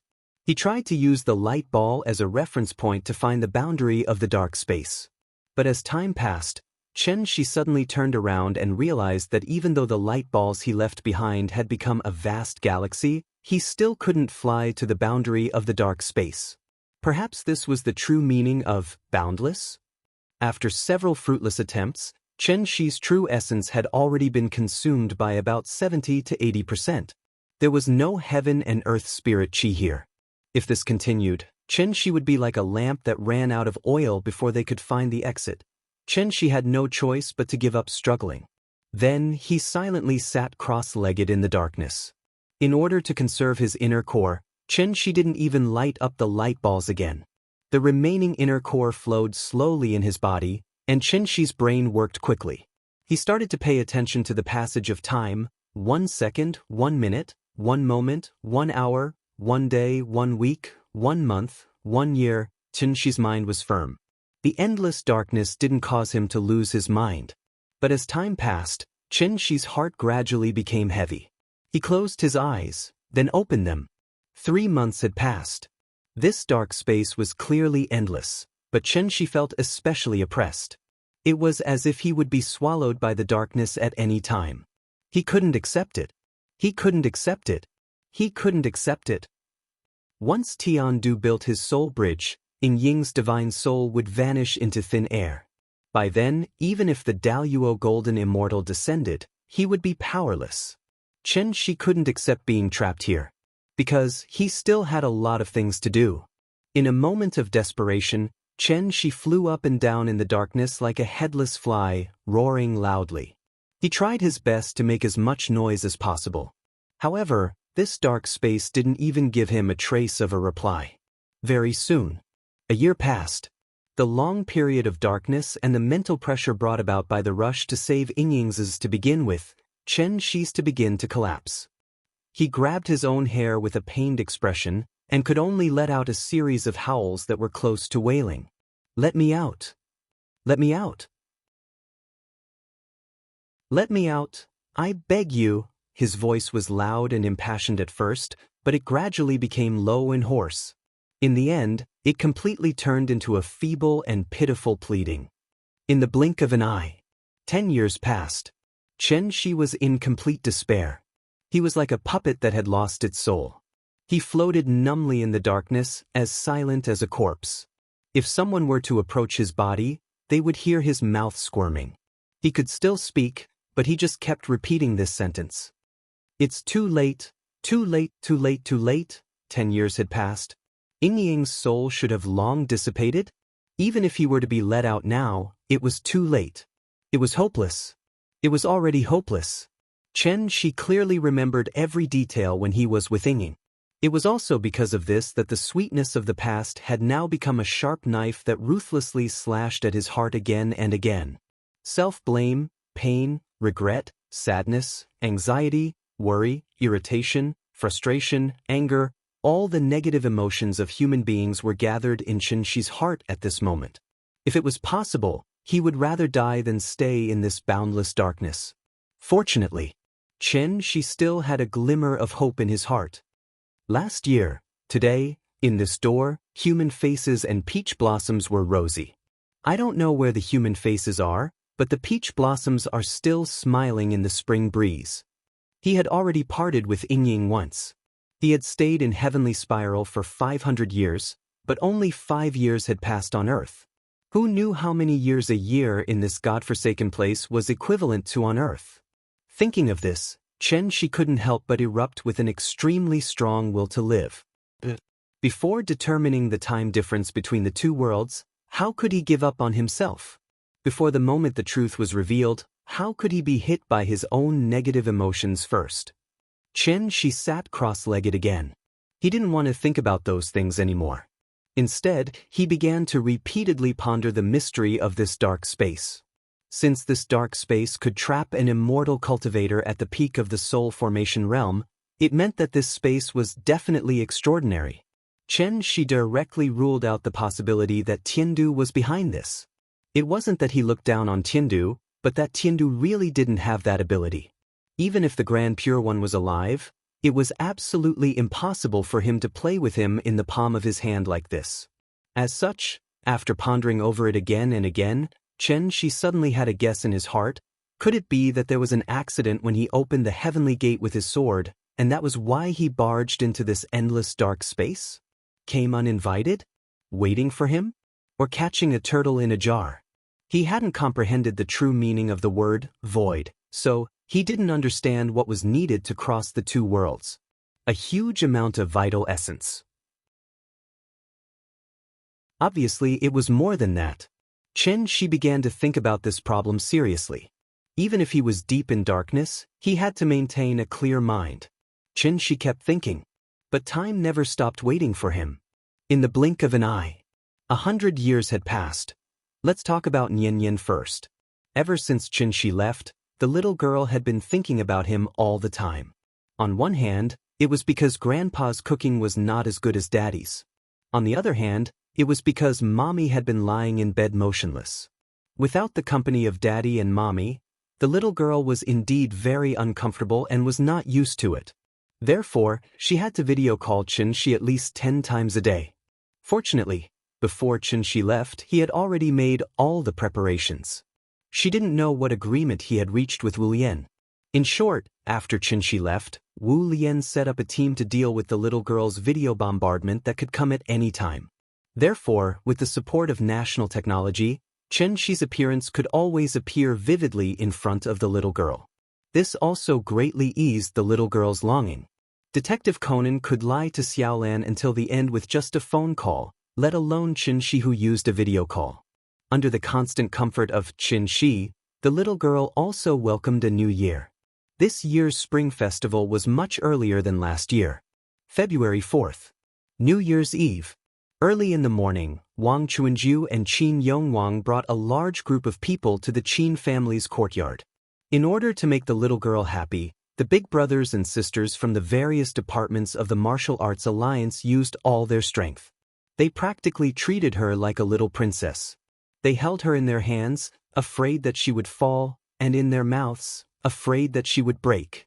With so many people trying to make the little girl happy, even without the company of Daddy and Mommy, the little girl had a very happy new year.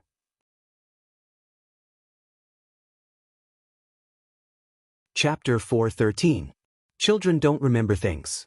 Once there's something happy, they'll quickly throw their worries aside. Nian is naturally the same. It's just that her happiness is like the tide, always coming in waves. After the tide recedes, there will still be a large beach full of holes poked by stone crabs. It's impossible for the little fellow to stay excited forever. Therefore, every night when she goes to bed, it's the time of the day when she misses her father the most. Xianxia was still telling her stories in the video, but the little girl didn't fall asleep after listening to it like she used to. She always asks her father to finish one story after another, as if she has inexhaustible energy. Every time this happens, Qin Yongyan will silently wait at the side. It wasn't until Xianxia on the other end of the video repeatedly ordered the little guy to sleep that the little guy would pout and lie back on the bed. At this time, Qin Yongyan will turn off the light and quietly leave the west wing. Qin Yongyan once thought of bringing the little fellow to live with him in the main room, but the little fellow is unwilling no matter what. She wants to sleep with her mother. Although her mother never responds to her, the little fellow has been staying in this courtyard full of spiritual energy, surrounded by all the cultivators above the celestial being stage. Under normal circumstances, the little fellow should have already become a child genius. But she didn't. Because Xianxia has already placed a seal on her, the little fellow's intelligence has always been at the level of a normal person. Xianxia only wants to give Nian a normal childhood. He doesn't want her to become a weirdo among her peers. Xianxia's reason for doing this is very good. Just like what Jack Ma said, the biggest mistake in my life is to establish Alibaba. But before this sentence, there's actually another sentence. I regret that I'm always busy with work and have no time to accompany my family. If I can live again, I definitely won't be like this again. My wife said it well, you're not my person, you belong to Alibaba. The unscrupulous media took the words out of context, causing the meaning of this sentence to completely change. Cultivation is not a matter of time. For immortal cultivators with long lifespans, what did a few years count for? Nian only had one childhood. Why couldn't she be allowed to play happily for a few years without any worries? Xianxia's idea was very good. Unfortunately, a thought was just a thought. When Xianxia embarked on a strange journey to save Yingying, the happy life of the family of 3 was completely shattered. Xianxia considered that he might not be able to stay by Nian Yan's side to protect her, so after hesitating for a while, he personally removed the first layer of the seal on Nian Yan's body. When she turned 12 and 18, the second and third layers of the seal would automatically be removed. If by that time, if Xianxia hadn't come back yet, Qin Yongyan would have told Nian Yan the truth. It was up to her to make her own choices in the future. Let's go back to that damn dark space. Since Xianxia broke the demonic barrier and kept his spiritual altar clear, time had become meaningless to him. There was no spiritual energy here, so breathing seemed to have become a kind of consumption. There wasn't much true qi left in Xianxia's body, so he could only gather the remaining true qi in order to keep his body alive. He hadn't moved for 100 years. There was nothing in the dark space, so naturally, there couldn't be dust. So even if 100 years had passed, Xianxia didn't seem to have changed at all. The only change was, maybe it was a slight change in his demeanor. Xianxia had long been used to everything around him. After experiencing the initial anger and despair, his state of mind had become calmer. Before he saw it with his own eyes, he would never think in a bad way. What Xianxia was going through now was actually very similar to what Robinson was going through, but much more miserable than Robinson. After all, even if Robinson was trapped on an isolated island and didn't have enough food to eat and clothes to cover his body, Robinson still picked up a volleyball to amuse himself. What about Xianxia? Without being able to replenish the spiritual energy of heaven and earth, he didn't even dare to move. Deduce a cultivation technique? Could a mere soul formation cultivator deduce and optimize the Sky Yen Divine Sect's treasured scripture? Try to understand the true meaning of the word void. Without practice, all great ideas were just empty words. Bored, Xianxia could only recall the bits and pieces of the past. Just like watching a TV series, he watched the story about himself over and over again, and every time he watched it, he enjoyed it very much. Whenever he thought of how cute Nian Yan was when she acted coquettishly in front of him, Xianxia's lips would even curl up into a faint smile. To be honest, with Xianxia's current state, his thinking had definitely improved by more than one level. Perhaps, this was also a kind of training. Even if he was trapped, Xianxia had to be calm. In the blink of an eye, another 100 years had passed. After 200 years of darkness imprisonment, Xianxia's mind didn't collapse, but his body couldn't take it anymore. Because his true essence had long been exhausted. Without the support of true essence, there would be a day when the physical body would deteriorate. Once the physical body deteriorated, then Xianxia's soul wouldn't be far from dispersing. After all, this place didn't have a suitable physical body for him to possess. Thinking of this, Xianxia's withered face couldn't help but reveal a bitter smile. He persevered for a long time. He really tried his best. If possible, Xianxia hoped that time here would be much slower than the outside world. Because only then could he go to the bridge of helplessness and quietly wait for the arrival of his lover. I'm sorry. At this moment, Xianxia's heart was like dead ashes. He closed his eyes tightly, and the remaining tears flowed out uncontrollably. However, just as Xianxia was floating in the darkness waiting for death, a ray of light suddenly appeared in the darkness. It was really light. However, the light was very weak, and it seemed to be very far away from Xianxia. Xianxia didn't notice the appearance of this light. As his breath became weaker, the light became brighter and brighter. Finally, Xianxia noticed something strange. He hadn't seen light for more than 100 years. After feeling the abnormality caused by the light shining on his eyelids, Xianxia's eyelids suddenly trembled slightly. Then, he was like a drowning man, twisting madly in the darkness. Xianxia used the last of his strength to open his eyes and saw that the light seemed to be right in front of him. Light! I'm saved! I'm saved! The moment he saw the light, Xianxia's heart suddenly exploded with an extremely strong will to live. He didn't know where he got the strength from, but his body suddenly bounced up, and then he tried his best to run towards the light at the fastest speed.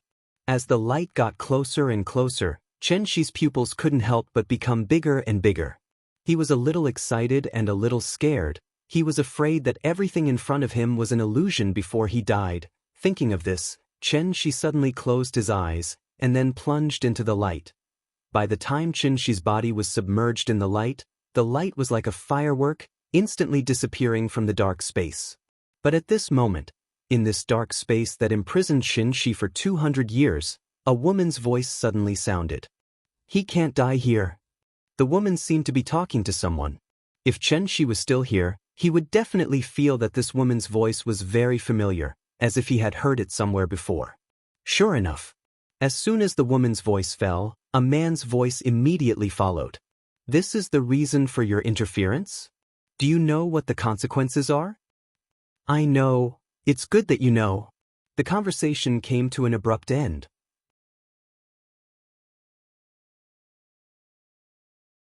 Chapter 4:14. After Xianxia plunged into the light, a cool and refreshing feeling enveloped him. That feeling, it was like a traveler in the desert who had been exposed to the sun for 3 days and suddenly fell into an underground cold pool. The surging spiritual energy of heaven and earth flowed into his body, instantly causing Xianxia's dried-up dantian to glow with vitality. Xianxia gasped for breath and frantically grasped the surrounding spiritual energy of heaven and earth around him. He did not even care where he was. After jumping out of the light, he directly sat cross-legged on the ground and adjusted his breathing. Who cares what the situation is? In any case, he had to replenish his vital essence first. After about a level of vital essence in his body had recovered, Xianxia swept away the dispirited look on his face. At this moment, he looked like a famous ancient sword that had just been unearthed. Although there was still a lot of mud on the surface, after unsheathing, the sharp edge of the sword still shone with a piercing cold light. Spiritual energy of heaven and earth. How long has it been since I felt such dense spiritual energy? Feeling the continuous accumulation of vital essence in his body, Xianxia could not help but look intoxicated, like a drunkard who had tasted the finest nectar. Then he finally opened his eyes slowly. After looking around, a trace of inexplicable surprise appeared on his face. I really escaped? This place, could it be the great world? Xianxia looked around and found himself in a strange place. The giant trees in this place towered into the sky, each one of them was hundreds of meters tall and incomparably thick. The ground was covered with dense vegetation formed by ferns and wood tapestry. Such a flourishing and dense forest scene almost dazzled Xianxia's eyes. One had to know that he had not seen anything for 200 years. Suddenly coming to such a lively place, Xianxia's heart was immediately filled with a kind of joy of seeing the light of day again. But immediately after that, Xianxia's face immediately darkened. He had been trapped in the dark space for 200 years, and did not know how long had passed in the outside world. If the soul bridge had been built, wouldn't Yingying's soul have been destroyed? How could that be? Thinking of this, Xianxia could no longer sit still.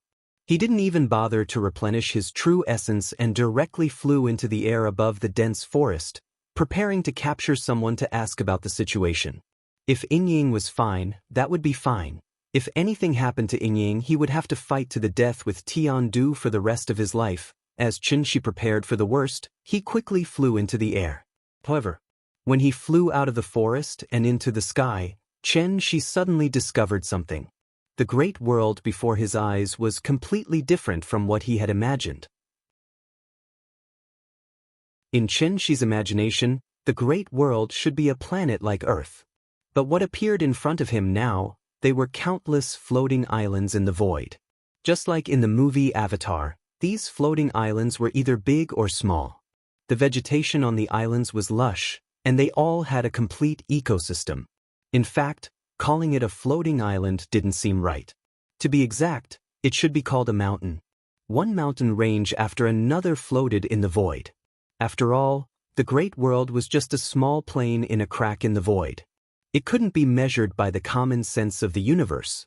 There was no sun in the great world, and all the light came from the great sun-moon star formation that the Taiching divine ancestor had inscribed on the boundary of the plane. Under the illumination of the great sun-moon star formation, the great world had a day and night like Earth. He didn't know how big this space was. With just a cursory glance, Xianxia saw thousands of floating islands of different sizes, and the floating island he was on was considered relatively small. The floating islands were either high or low, and each island was surrounded by immortal clouds. Xianxia listened attentively and found that there were vigorous roars of beasts coming from the depths of the forest. Suddenly, a giant golden bird swept past Xianxia's eyes. After grabbing a strange beast the size of an elephant from the forest below him, the giant bird turned around and flew toward another floating island. Such a strange scene was really amazing. Because Xianxia had just escaped from the dark space, he had a better understanding of it. Thus, Xianxia looked into the distance and set his gaze beyond the group of floating islands, to a place where even the great sun-moon star formation couldn't illuminate. There was nothing but emptiness. It was still that endless darkness. Although there were many floating islands, they couldn't fill up such a huge dark space. This great world, wasn't this the upgraded and expanded version of the dark space? If there were no surprises, this small plane should be similar to the dark space, and there shouldn't be anything in it. After the Taiching divine ancestor discovered this plane, he moved countless mountains from somewhere, and that was how the great world became the size it was today. Mountains could be moved, but where did the rich spirit qi of heaven and earth come from? Xianxia was stunned by the Taiching divine ancestor's extravagance. Only now did he realize that his understanding of the Taiching divine ancestor was too one-sided. This great figure who had single-handedly turned the dark space into a cultivation holy land comparable to heavenly spiral and saved the ancient cultivators, what level had he reached? Insightful emptiness? Tao integration? Or perhaps the legendary tribulation true immortal? Xianxia frowned and pondered for a long time. In the end, he could only put these questions to the back of his mind. After all, he had more important things to do now. Presumably because the great world couldn't produce spirit qi on its own, Xianxia rested for a while and realized that the spirit qi of heaven and earth in the great world was only slightly richer than on earth. Perhaps this was the main reason why Tiandu had decided to return? For Yingying's sake, Xianxia had to stop Tiandu from building a soul bridge. It was still the same sentence. Even 200 years of imprisonment hadn't extinguished the last bit of hope in his heart. If he hadn't seen it with his own eyes, then Yingying would always be waiting for him to save her. Xianxia hid his figure and stealthily passed through the various floating islands. While grasping the spirit qi of heaven and earth on each island, he quickly flew in the direction of Tiandu. It was a pity that Baihong and Shui Xiang had run off somewhere. Otherwise, Xianxia could have prepared a battle plan in advance. How did Xianxia know where Tiandu was? Wasn't this nonsense? The island with the densest spirit qi and the largest floating island, wasn't that Tiandu's headquarters? Xianxia didn't go near the largest floating island. Because his true essence was exhausted, it would take at least 3 months to recover to peak condition. He had endured 200 years, what more a mere 3 months? Xianxia wasn't in a hurry. In order to be able to observe Tiandu's movements at any time, he lurked on a nearby floating island. 3 months. Yingying, wait for me. When my true essence recovers, it will be the time when my true essence ends. Please remember the domain name of this book. .com, wonderful book mobile version website. .com.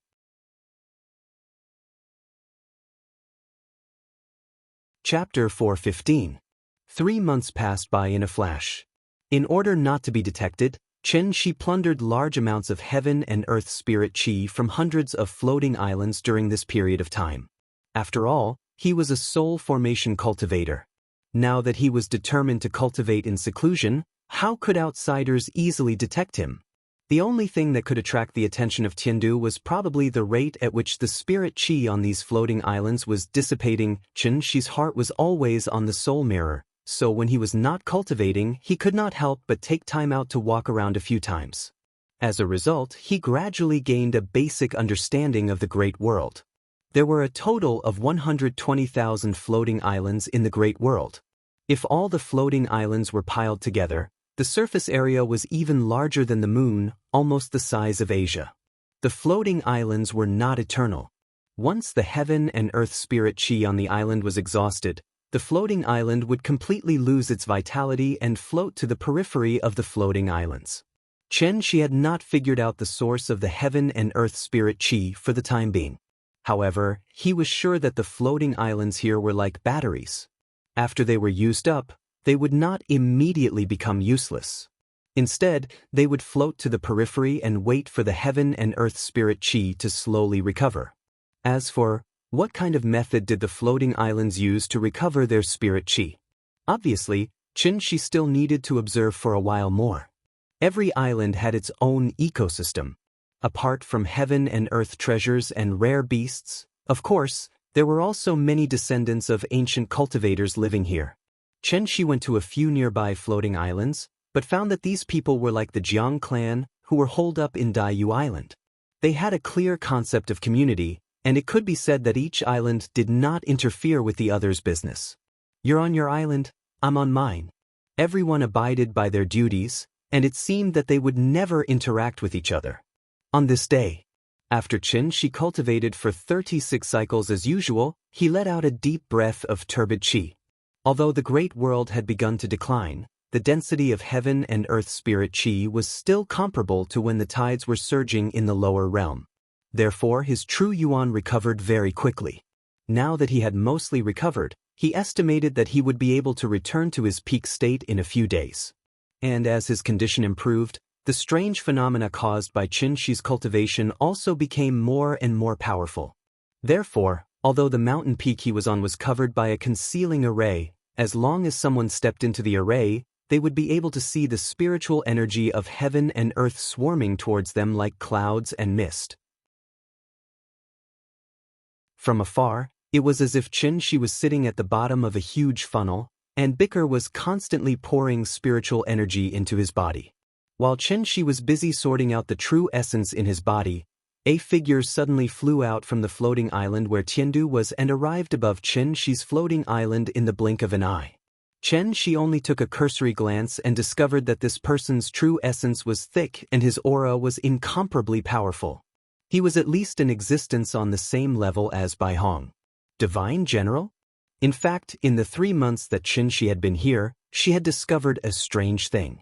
Apart from the floating island where Tiandu was, he didn't find any divine general-level cultivators on the other floating islands.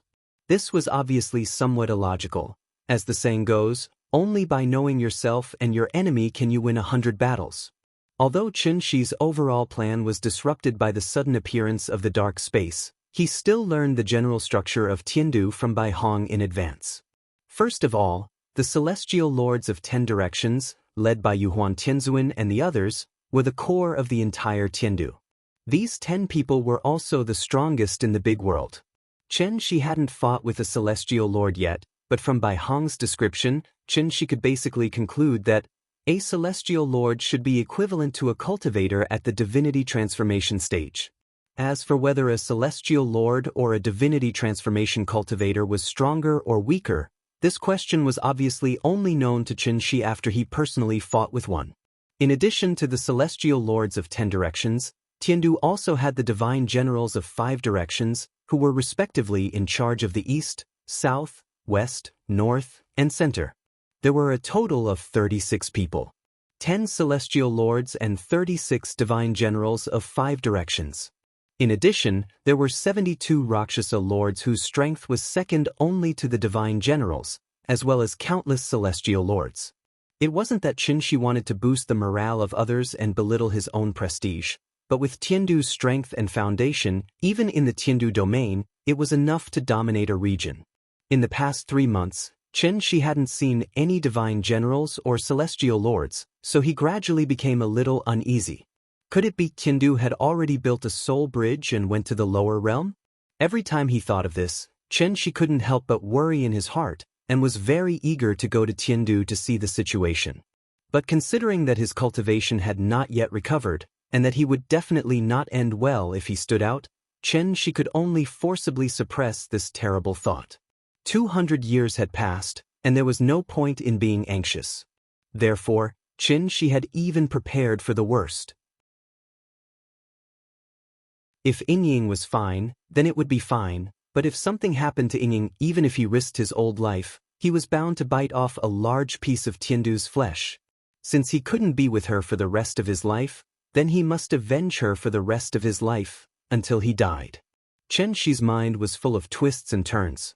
When he saw the divine general appear, he was immediately overjoyed instead of shocked, and hurriedly followed him secretly. The divine general didn't stay in the air for long. After hurriedly sweeping a glance around the floating island, he directly landed on the square in the center of the floating island. This divine general was about 30 years old, and seemed to be slightly older than Bai Hong. His appearance was rather rough, and his armor shone with a cold light, looking particularly impressive. As soon as he landed, the divine general frowned and asked the crowd, "Who sounded the dragon's alarm drum?" At this time, the residents of the island had all gathered here. One of the elders seemed to be the person in charge of this floating island, so he immediately stepped forward and replied, reporting to Divine General Xianxia, "This old man is the peak's head, Fu Wanxing." It was this old man who ordered people to sound the dragon's alarm drum. Hearing this, the man called Divine General Xianxia sized up the old man. This floating island was called Amethyst Peak, and the peak's head was the highest leader of this floating island, roughly equivalent to the village chief of a village. Do you know the consequences of recklessly sounding the dragon's alarm drum? Of course this old man knows, but this matter is very serious. I hope Divine General Xianxia can resolve this problem for my Amethyst Peak. What exactly is the matter? Divine General Xianxia patiently asked a few questions before learning the whole story from the old man. It turned out that there was a problem with Amethyst Peak's dragon's vein. Each floating island only had one dragon's vein, and the dragon's vein was the lifeblood of the entire floating island, and at the same time, the source of the island's spirit chi. Under normal circumstances, Amethyst Peak's dragon's vein would dry up after at least 100 years. However, this dragon's vein had some kind of problem, and the spirit chi it produced every day was gradually decreasing. In the past few days, it was on the verge of death. At this rate, Amethyst Peak would probably be abandoned in a few months. Since the elder was a peak's head, how could he not panic? Bring me to take a look. After a simple negotiation, the elder led Divine General Xianxia to the dragon's vein to check it out. It was obvious that the drying up of Amethyst Peak's dragon's vein had something to do with Xianxia. This floating island was the closest to Tiandu, and Xianxia had spent the most time on this floating island, so he had cut off almost half of the spirit chi produced by the dragon's vein. Who would have thought that this would alarm Divine General Tiandu? Now that Xianxia was done with his work, the dragon's vein naturally returned to normal. Divine General Xianxia took a closer look, and after finding that the problem wasn't very big, he roared at the elder angrily. Yuhuan Tianzuan ordered the 5 divine generals to gather at the Imperial Extreme Palace, and you sounded the dragon's alarm drum for such a small matter? I think you're trying to hang yourself. Are you tired of living? Please remember the domain name of this book. 9 Heavens Divine Emperor Mobile Version Reading Website.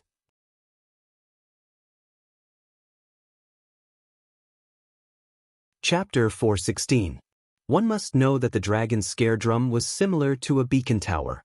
Whenever the dragon's scare drum sounded, the 5 divine generals closest to the island had to immediately put down whatever they were doing and rush over to check on the situation as quickly as possible. However, after Divine General Xianxia's inspection, he discovered that although the output of the dragon's vein was low, it was far from the level where the dragon's scare drum was sounded. What was this? In ancient times, there was King Yu of Zhou toying with the warlords with the beacon fire, and now there was Fu Ansheng toying with the divine general with the dragon's scare divine general? One could only imagine how furious Divine General Xianxia was at this moment. At this time, Fu Ansheng also discovered that the dragon's vein was fine, so he instantly knew that he had gotten himself into big trouble today. He hurriedly knelt on the ground and begged Divine General Xianxia with a terrified expression, "Divine General, please forgive me. This matter is indeed this old man's oversight. It's just that there really was something wrong with the dragon's vein a few days ago, causing us to be unable to cultivate smoothly." At this point, Fu Ansheng could not help but look at the dragon's vein with a puzzled expression before continuing to defend himself. To tell you the truth, just before we sounded the dragon's scare drum, this old man had specially sent someone to verify it. Who would have thought? The dragon's scare drum had just sounded, and the dragon's vein returned to normal. Before he finished speaking, Fu Anxing looked like he wanted to cry but had no tears. Even if he had 10 times the courage, he would not dare to casually make fun of the divine general. The goddamn dragon's vein. This time, he was really in deep trouble. Even in a society ruled by law, false police reports could be detained, let alone in a feudal society with a strict hierarchy like Tiandu. Therefore, Fu Anxing's defense did not have any effect. Divine General Qin Yang could not be bothered to talk nonsense with him. With a wave of his hand, he ordered his men to send Fu Anxing to the death row. This was a critical period, and everyone in Tiandu was extremely tense. Therefore, the matter of Fu Anxing sounding the dragon scare drum could only be investigated later. Subsequently, Divine General Qin Yang warned the people of Purple Jade Peak, then turned and flew back to the floating island where Tiandu was located. Seeing this, Chen Shi immediately followed, turning into a stream of light and sticking closely behind Divine General Qin Yang.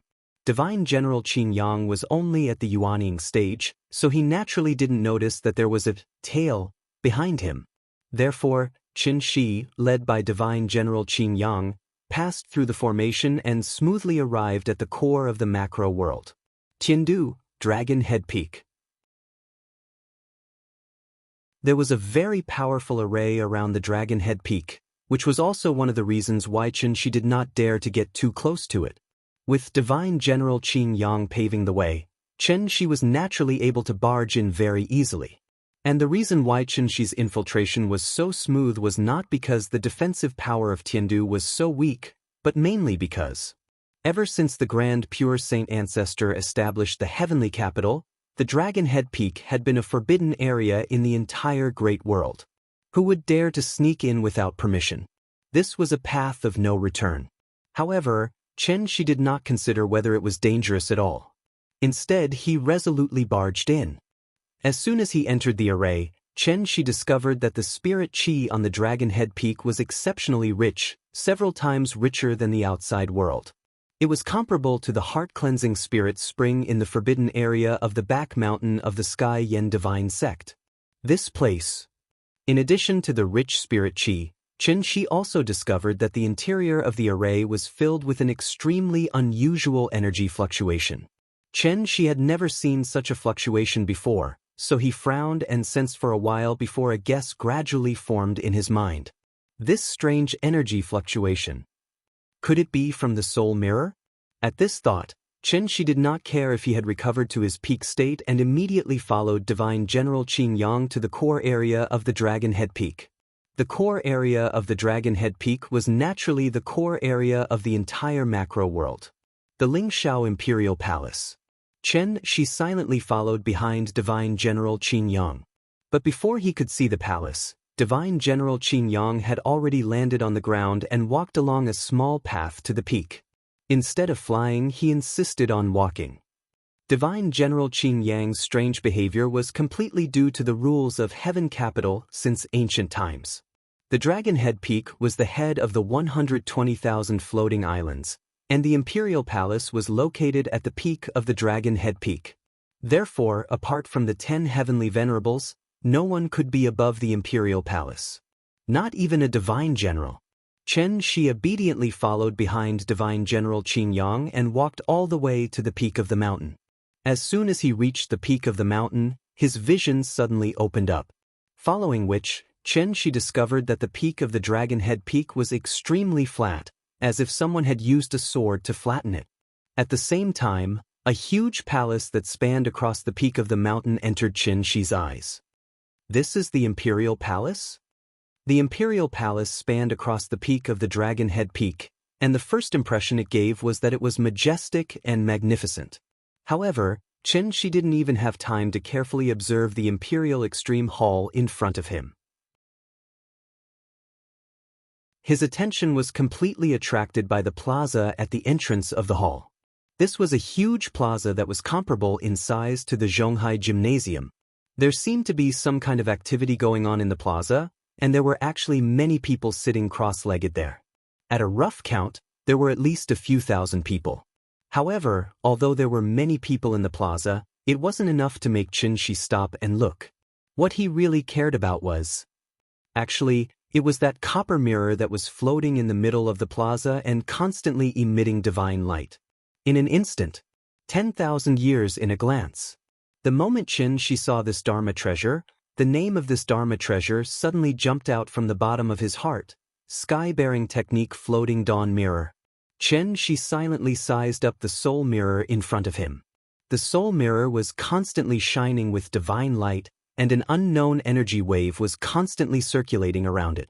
With one look, one could tell that such a phenomenon was definitely not ordinary.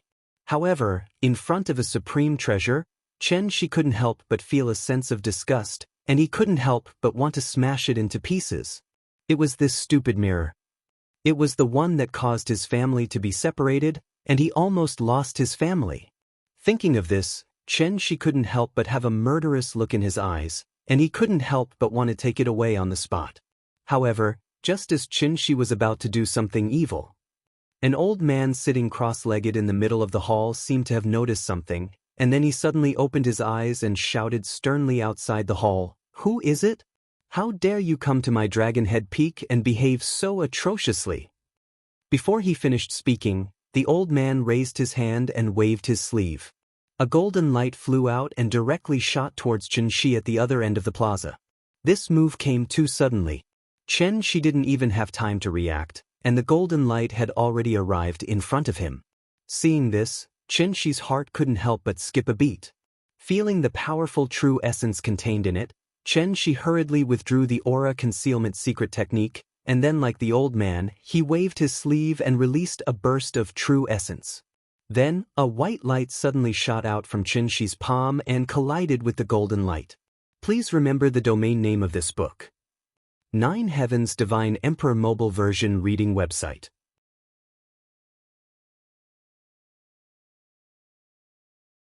Chapter 417.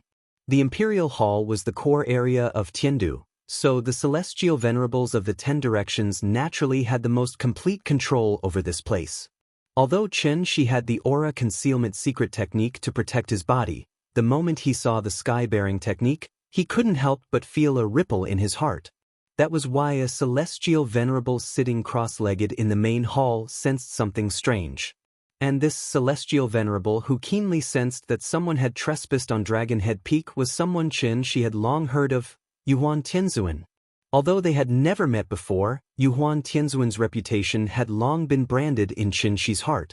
After all, apart from being Wuxia's biological father, Yuan Tianzuan was also the leader of the 10 celestial venerables. If Tiandu was compared to a large multinational company, then Yuan Tianzuan was obviously the executive chairman of the company. One could imagine how powerful he was. Therefore, when Yuan Tianzuan casually released a burst of true essence, everyone was alarmed. That golden light came too suddenly. After shooting out of the main hall, it was like a laser that pierced through the entire square. Seeing this, everyone couldn't help but look sideways. Just as everyone was feeling strange, a figure appeared out of thin air in front of the originally empty mountain gate. Immediately after, that person casually released a ray of white light under the gazes of everyone, colliding with the golden light that shot out from the main hall. Bang! Suddenly, a huge explosion sounded. After all, it was a battle between celestial venerables, so the few Star Lords closest to the center of the explosion were sent flying by the dispersing force. This scene was very similar to the school field at noon. Thousands of teachers and students were excitedly doing broadcast gymnastics. Suddenly, the flag-raising platform exploded for no reason. It was easy to imagine how shocked and astonished everyone present was. In the tens of thousands of years of history of Tiandu, it wasn't that no one had caused trouble on Dragonhead Peak Square. But to dare to cause trouble when all the celestial venerables were gathered on Dragonhead Peak. Xianxia was the first. As the explosion gradually subsided, Xianxia's figure was clearly reflected in everyone's eyes. At the sight of this audacious intruder, some nearby immortal generals uttered long roars at once as they rushed towards Xianxia at the same time. "How dare you! Everyone, follow me and take him down. I'd like to see which bastard dares to behave atrociously on Dragonhead Peak." What kind of joke was this? The 5 divine generals were in charge of guarding one area. Right now, All the divine generals were gathered at Dragon Head Peak, but someone still secretly touched their faces. If this wasn't collective dereliction of duty, then what was? Therefore, even without the orders of the celestial venerables, a divine general was dispatched from each direction to charge at Xianxia. Today, they had to take down this audacious intruder at the first possible moment and give the Empyreans an explanation. Everyone tacitly agreed that the intruder was doomed. But right at that moment, however, a shocking scene suddenly occurred. The 5 divine generals charged at the intruder from different directions at an extremely fast speed. However, the intruder didn't turn around and run away immediately. Instead, he frowned and clenched his right hand into a fist. Instantly, a long sword condensed from true essence appeared in his hand. Seeing this, the 5 divine generals were instantly enraged like provoked ferocious beasts. They couldn't help but want to tear this audacious intruder into pieces on the spot. Therefore, the 5 divine generals each took out their own trump cards. Regardless of whether this fellow could withstand it, the 5 divine generals roared angrily and launched an attack together. In an instant, brilliant light shot in all directions and the void shook. Surging true essence wreaked havoc in the air above the square. All kinds of Dharma treasures carried the endless anger of their owners and heavily smashed towards the intruder's location. At this moment, the long sword in Xianxia's hand also began to dance.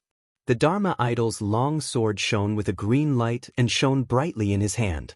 Even compared to the colorful Dharma treasures in the hands of the divine generals, the Dharma idols of the divine generals did not lose out in terms of appearance. Xianxia's original plan was to sneak in and observe. He didn't want to alert the enemy. But now that the infiltration failed, he could only come up with Plan B. Plan B was actually very simple. That was becoming famous in one battle. Establishing dominance through battle. Showing his strength at the peak of the soul formation stage to win respect, and then talk to the 10 celestial lords as equals. Since he wanted to establish dominance, he had to show 120% of his ability in the first move. Although the moonlight sword technique was exquisite, it was not shocking enough. So after Xianxia thought about it for a while, just now, he took out the killing weapon that he had always been unwilling to use in actual combat, the Xuanpu sword technique. The grain god did not die because of the Xuanpu, read, pin, betrothal. The Xuanpu gate was the root of heaven and earth. It was continuous and did not need to be used diligently. This move was called Xuanpu. With the creation of yin and yang as the root, the 5 elements and 8 trigrams as the form, there were 8 moves. Xianxian was as strong as the sky, and Duai said it was like rain. Li was as beautiful as the sun, and shook like thunder. Sun entered like the wind, and Kan sank like the water. Zhen stopped like the mountain, and Kuan was like the earth. The 8 moves swayed 64 times. And the combination changed. The exquisite parts were endless, and the intricate parts were intertwined. Xianxia was now using the first move, sword-raising technique, sword raising 6 dragons to heaven, grand universe. This sword technique was also the most precious treasure of the heavenly evolution divine sect, but very few people used it. The reason was not that it was not good. Instead, it was because it was too good that very few people used it. After all, things like cultivation techniques, just like feelings, what was suitable for oneself was the best. The Xuanpu sword technique was not suitable for Xianxia. On one hand, it was because Xianxia's cultivation was not enough. On the other hand, it was because this sword technique was very large and required one to use all their strength. This also meant that the Xuanpu sword technique was not suitable for ordinary battles. It was only suitable for a desperate fight at the end of the road. Therefore, the moment Xianxia drew his sword, the entire sky seemed to darken. 6 golden sword lights surrounded Xianxia. The sword hilts were below, and the sword tips were pointing to the sky. Like 6 hungry leeches, they crazily sucked out a huge amount of true yuan from Xianxia's body, causing Xianxia's aura to become much weaker in an instant. If it wasn't for the fact that he was forcing himself to look calm and composed, everyone present would have mistakenly thought that he was afraid. The 5 divine generals' Dharma treasures arrived with a loud bang. Xianxi's sword lights also shot out in all directions. There were only 5 enemies, but there were 6 sword lights. Even if each person had 1 sword, there would still be 1 sword left. Therefore, Xianxia shot the 6th sword at Yuhuan Tianzuan, who was sitting in the imperial hall. It was impolite to not return the favor. The moment the Xuanpu sword technique appeared, who could compete with it? The vast and continuous sword lights were as strong and hot as the sun. The moment the Dharma treasures of the 5 divine generals came into contact with the sword lights, they immediately trembled and let out a series of wung wung wung sorrowful cries. Then, under the shocked expressions of the 5 divine generals, the 5 sword lights showed an unstoppable force, and at the same time, sent the 5 grade 9 spiritual treasures flying. Then, they continued to shoot towards their location.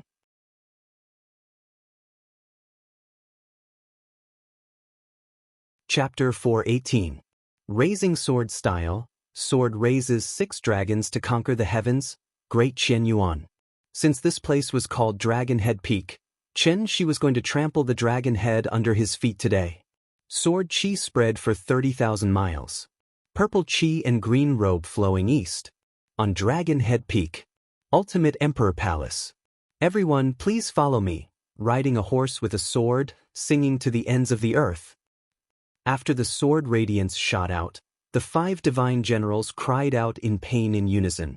Then, the 5 of them flew back in the direction they came from at an even faster speed. In an instant, everyone was shocked. But what was even more surprising was that, just as the 5 divine generals were pushed back, a golden sword light brazenly pierced through the square and shot toward the imperial hall where the celestial venerables were with an earth-shattering momentum. At this moment, Yuhuan Tianzuan, who had been sitting cross-legged in the palace with his eyes closed, suddenly opened his eyes with a trace of surprise on his face. The sword radiance seemed to have split the void, so much so that when the sword approached the ultimate Emperor Palace, the bottom of the palace began to tremble slightly as if there was an earthquake. A battle between experts happened in the blink of an eye. Yuhuan Tianzuan frowned, and a trace of displeasure flashed across his face. He seemed to be blaming the 5 divine generals for their negligence, so when he saw that the sword radiance was about to shoot into the ultimate Emperor Palace, he immediately raised his hand and summoned the magic treasure that made him famous, the Jade World Glazed Cup. This lamp was in the shape of a tower, narrow at the top and wide at the bottom. There was an inextinguishable golden flame in it, known as the Myriad Spirits Ancient E. This magic treasure constantly revolved around Heavenly Venerate Yuhuan, so its name could be said to be known by everyone in the great world. However, although this magic treasure was famous, not many people had seen its true power. After all, Yuhuan Tianzuan was the leader of the celestial venerables of the 10 directions, so how could he casually fight with others? Therefore, when Heavenly Venerate Yuhuan took out the Jade World Glazed Cup, Heavenly Venerate Wondrous Spell and Heavenly Venerate Xuanzhen couldn't help but be surprised. When they looked at the sword light again, even their eyes couldn't help but change. In their perception, although this sword light was coming menacingly, the sword force was not released, so the 2 celestial venerables were unable to accurately judge its power. Then, under the gazes of the 3 celestial venerables, the Jade World Glazed Cup flew out of the Emperor Extreme Palace and collided with the sword beam. Bang! An invisible force swept across the square, and waves of air that were as sharp as steel blades spread out in all directions.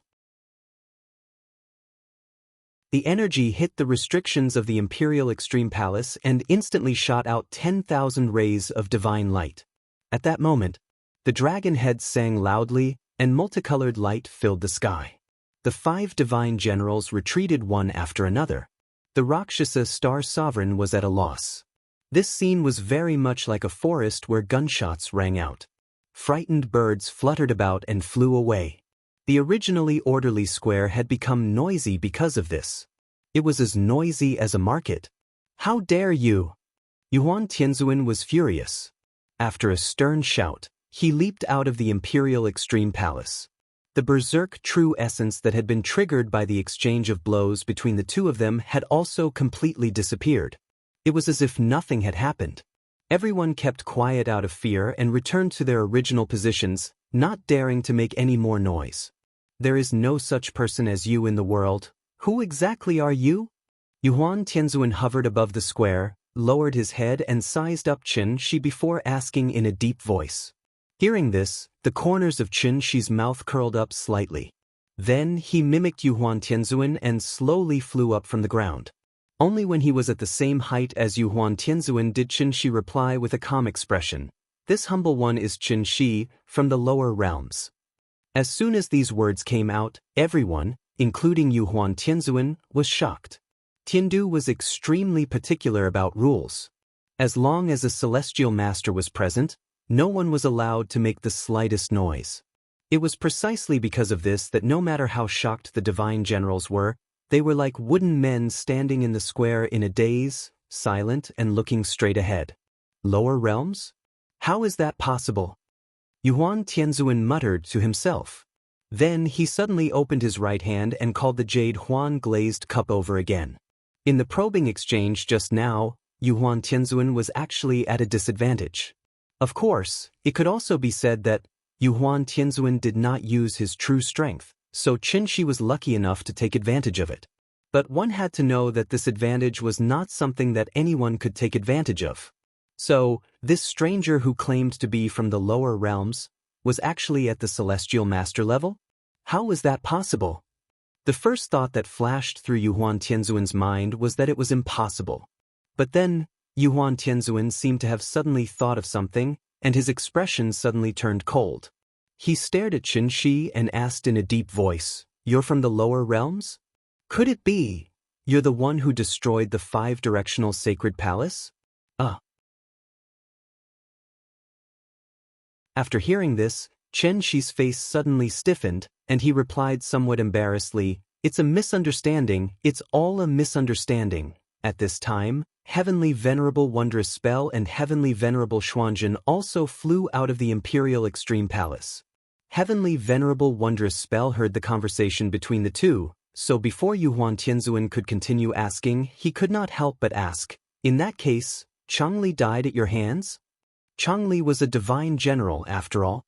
How could he have died silently in the lower realms? Since this person in front of him had the strength of a heavenly venerable, and at the same time said that he was from the lower realms, in that case, everything made sense. Faced with Heavenly Venerable Wondrous Spell's criticism, Xianxia suddenly did not know how to answer. And his hesitation, it also indirectly confirmed the guesses of the 3 Heavenly Venerables. Therefore, the scene that could barely be considered harmonious suddenly became like a gas station on fire. It exploded in an instant. Yuan Tianzuan's pupils shrank, and then he muttered in a very strange tone, "So it's you, destroying the foundation of the divine ancestor, cutting off the path of my heavenly capital, Changli, Qingluan, Baihong, Shuixiang, and my son Wuxia." The moment he mentioned the 2 words Wuxia, Yuan Tianzuan clearly paused for a moment. Then, an uncontrollable anger flashed in his eyes. In a moment of agitation, Yuan Tianzuan no longer had the sage-like aura of the past. He was like an enraged lion. He bared his teeth, and his beard and hair stood on end. "You committed all kinds of monstrous crimes in the lower realms, and today you actually dare to come to my Dragonhead Peak to cause trouble? Do you really think that there's no one in my heavenly capital? Hateful, hateful. Since you're bent on courting death, this old man will make an exception today and send you on your way. You little thief, hand over your life." Before he finished speaking, the jade world glazed cup in Yuan Tianzuan's hand was like a meteor, drawing a streak of light in the air, and then ruthlessly smashed towards Xianxia.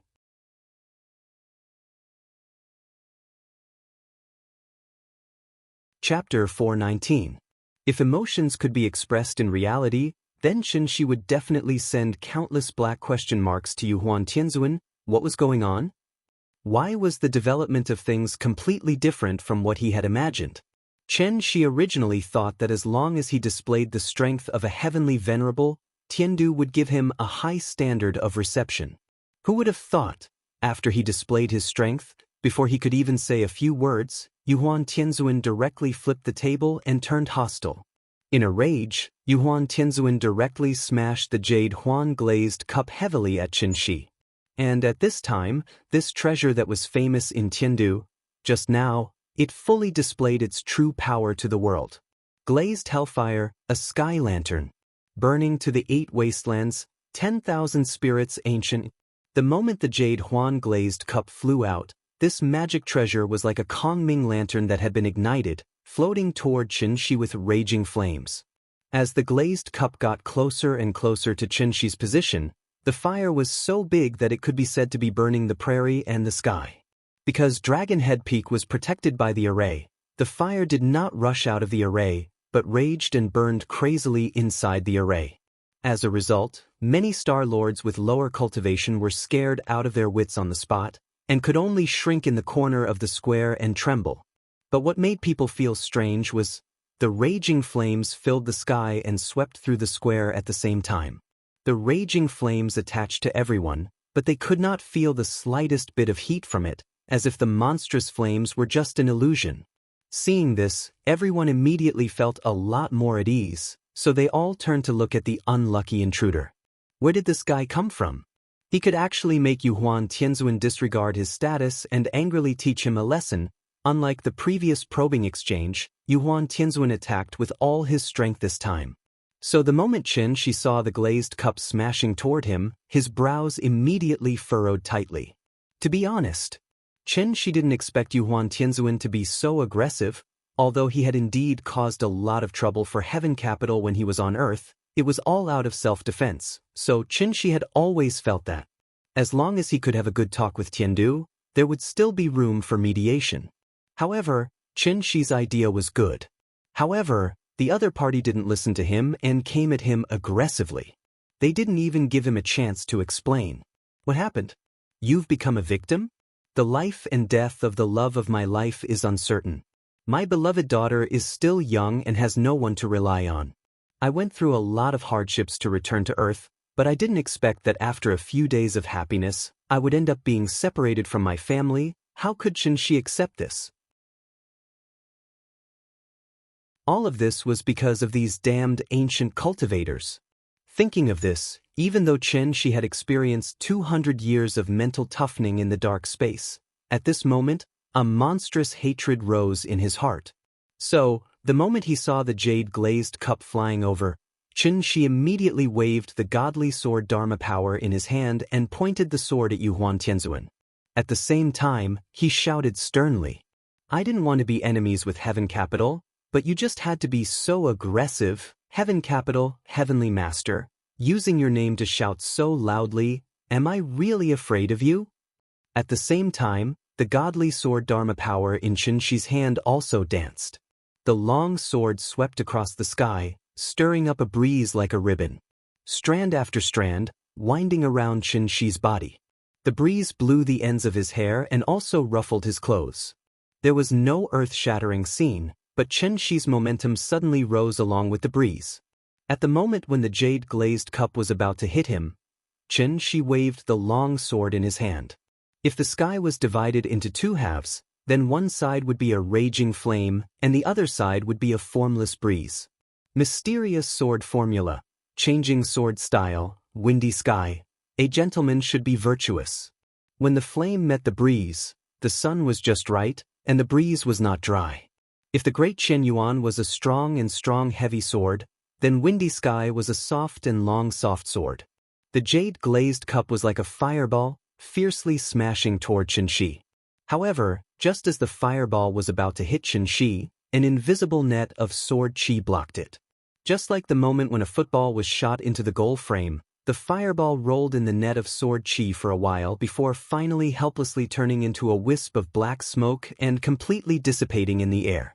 Then, the net of sword qi also disappeared into nothingness. This move did not determine the winner or loser. It could be said that they were evenly matched. But it was also because of this heavenly venerable wondrous spell, heavenly venerable Xuanzhen, and countless divine generals and star lords watching the battle in the square. Everyone was shocked by the strength Xianxia displayed at this moment. There was actually someone in this world who could fight Yuhuan Tianzuan to a draw. What kind of joke was this? Yuan Tianzuan seemed to be a little surprised by Chen Shi's strength. Seeing that his attack had no effect, he suddenly let out a long laugh. Interesting, I haven't fought with anyone for hundreds of years, Mr. Chen, right? Today, this old man will remember your name first. Until the next day, I'll definitely not forget to place a memorial tablet for you in the Imperial Hall. As soon as he finished speaking, Yuan Tianzuan's figure flashed, and he charged toward Chen Shi.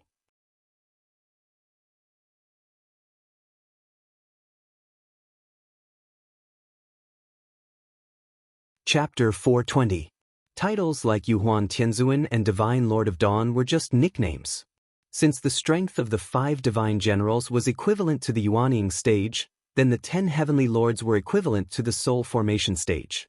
The difference between the soul formation stage and the Yuanying stage seemed to be only one stage. But this difference could be said to be the difference between heaven and earth, the difference between clouds and mud. Using the orthodox cultivation heritage of the heavenly jade world as an example, after a cultivator had refined and accumulated their true yuan to a certain extent, they could refine this true yuan to a perfect state and form a golden core. After forming a golden core, the golden core became the foundation of a cultivator's cultivation, and at the same time, it was a hotbed for yuanying. It was like a seed that was scattered in the soil. As long as it was carefully cared for, it would eventually blossom and bear fruit. The flower that blossomed from the golden core, this was the so-called yuanying. Yuanying was formed from the transformation of the golden core. During the entire transformation process, the cultivator's 3 spiritual and 7 physical souls would gradually transfer from the heart to the yuanying. As long as the yuanying was not extinguished, the soul would not dissipate. It was also because of this that even if a cultivator's physical body was destroyed during the yuanying stage, they could still use the yuanying to possess another body and obtain a new life. Qi refinement, foundation establishment, golden core, yuanying, soul formation, void. If the Qi refinement stage was the starting point for one to enter the immortal sect, then the foundation establishment and golden core stages were actually just a process of continuous consolidation. Cultivation was also mainly about refining the spiritual energy of heaven and earth and refining one's own true yuan. In fact, even though the golden core stage was called a heavenly man, they had not truly entered the next level of qualitative change. Only after a cultivator had formed yuanying and merged their soul with the yuanying would they truly begin to undergo a second qualitative change. Therefore, the entire process from Qi refinement to golden core was also called transforming essence into Qi. There were no shortcuts on the path of cultivation. It could be said that one had to take one step at a time. This aspect had not been mentioned before because those below the semigod realm were nothing but ants. Divine generals seemed high and mighty, but in Xianxia's eyes, there wasn't much difference between divine generals and celestials. After all, transforming energy into Qi was only the first stage. Only when a cultivator broke through to the yuanying stage and began to explore the threshold of the soul formation stage would they officially step into the second stage, which was refining Qi into spirit. Everything was easy to learn, but difficult to master. Cultivation was no exception. It took Chen Shi 500 years to progress from the Qi refinement stage to the soul formation stage. Compared to those old freaks who spent thousands of years to reach the soul formation stage, this cultivation speed was already very terrifying. But even with Chen Shi's outstanding talent for cultivation, after reaching the divine transformation stage, it would be extremely difficult to make further breakthroughs. Because at this level, refining essence into Qi was no longer the main point. Refining Qi into spirit was the main point. The so-called divinity transformation was to fuse yuanying with the divine soul, allowing it to undergo a qualitative change and form, primordial spirit. Golden core, yuanying, primordial spirit. This was a transformation that every cultivator had to go through. Chen Shi's cultivation had already reached the peak of the soul formation stage, only one step away from the insightful emptiness stage. So what he really had to face now was understanding the true meaning of the word void, understanding the first law of heaven and earth, and undergoing another qualitative change. This was something at the next level. Xianxia had yet to understand it, and Yuhuan Tianzuan was naturally far from it. Let's talk about the Dragon Head Peak first. After Yuhuan Tianzuan charged at Xianxia, the two immediately engaged in an all-out battle. The intensity of a battle at this level was completely beyond everyone's imagination. There was no concept of planets in the Great World. After leaving the floating island, there was only the endless void left. Therefore, after Heavenly Lord Wondrous spells closed the protective array, Yuhuan Tianzuan immediately lured Xianxia into the depths of the void to prevent the battle from reaching the Imperial Zenith Hall. Without the restriction of the venue, the battle instantly became more intense.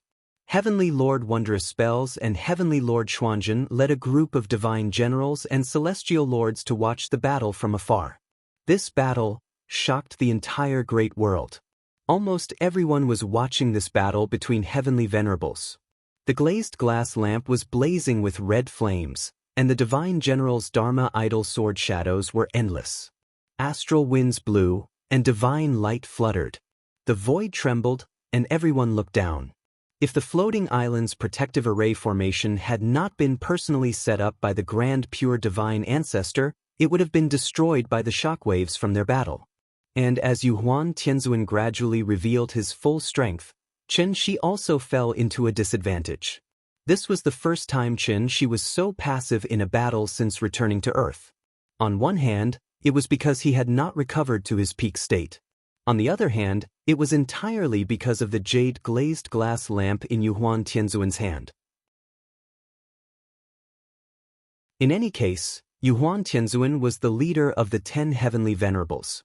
At the same time, he also had the help of a supreme treasure like the jade glazed glass lamp. Xianxia was alone and did not even have a weapon to back him up. Thus, he did not dare to face him head-on. Thus, Xianxia could only retreat as he fought. He tried to find Yuhuan Tianzuan's weakness in the battle and defeat him in one fell swoop.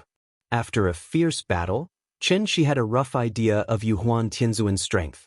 Although this old man's cultivation was high, it was obvious that he was slightly inferior. He was about the mid-stage soul formation.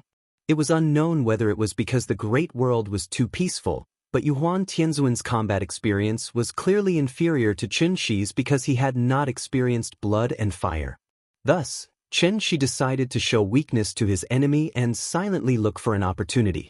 If he was strong, he would be strong. If he was tyrannical, he would be tyrannical. When Yuhuan Tianzuan saw that Xianxia kept retreating, he mistakenly thought that Xianxia was afraid of fighting. Thus, he did not think much and immediately stepped up his attack, trying to create pressure for Xianxia. But what Yuhuan Tianzuan did not expect was, just as he threw out the glazed glass lamp again, Xianxia's eyes suddenly lit up. Found it. All the threats came from the jade glazed glass lamp. If Yuhuan Tianzuan had kept the glazed glass lamp by his side and personally went forward to fight with Xianxia might have some scruples. But now, Yuhuan Tianzuan threw out the glazed glass lamp, trying to kill him with a supreme treasure. Such a reckless approach was exactly what Xianxia wanted to see happen. Thus, Xianxia immediately held his breath and focused, turning a blind eye to the glazed glass lamp in front of him. Instead, he placed all his attention on Yuhuan Tianzuan. Just as the jade glazed glass lamp was about to hit, Xianxia drew his sword. Changing sword style, Kuan to softness, even movement is hard. One had to know that the profound valley sword art was not a cultivation technique that Xianxia created himself. It was the culmination of a senior expert's lifetime of hard work. And then through the continuous refinement of the sect masters of the Heavenly Evolution Divine Sect, it was a classic that had been handed down for generations. The profound valley sword art was exquisite beyond compare. The sword started from Taiji and divided into yin and yang. The 4 trigrams of yang were qian dy li zhen. The 4 trigrams of yin were sun kan zhen kun. The 3 trigrams of yang went against the sword, and the 3 trigrams of yin went with the sword. When released, it covered heaven and earth, and hid yin and yang unfathomable. The 6 trigrams of qi shook heaven and earth, and the 4 trigrams of qi went against the flow. The 4 trigrams of the sun and moon, and the stars changed when moved. Xianxia had pretended to be weak in order to use this killer move. Thus, The moment he drew his sword, the surging true essence immediately affected the chi, and an intense killing intent instantly filled the endless void where the two of them were. Yuan Tianzuan sensed that something was wrong and hurriedly wanted to withdraw the glazed glass lamp. But at this moment, Xianxia had already swung the sword in his hand. Please remember the domain name of this book. .com. Wonderful book mobile version website. .com.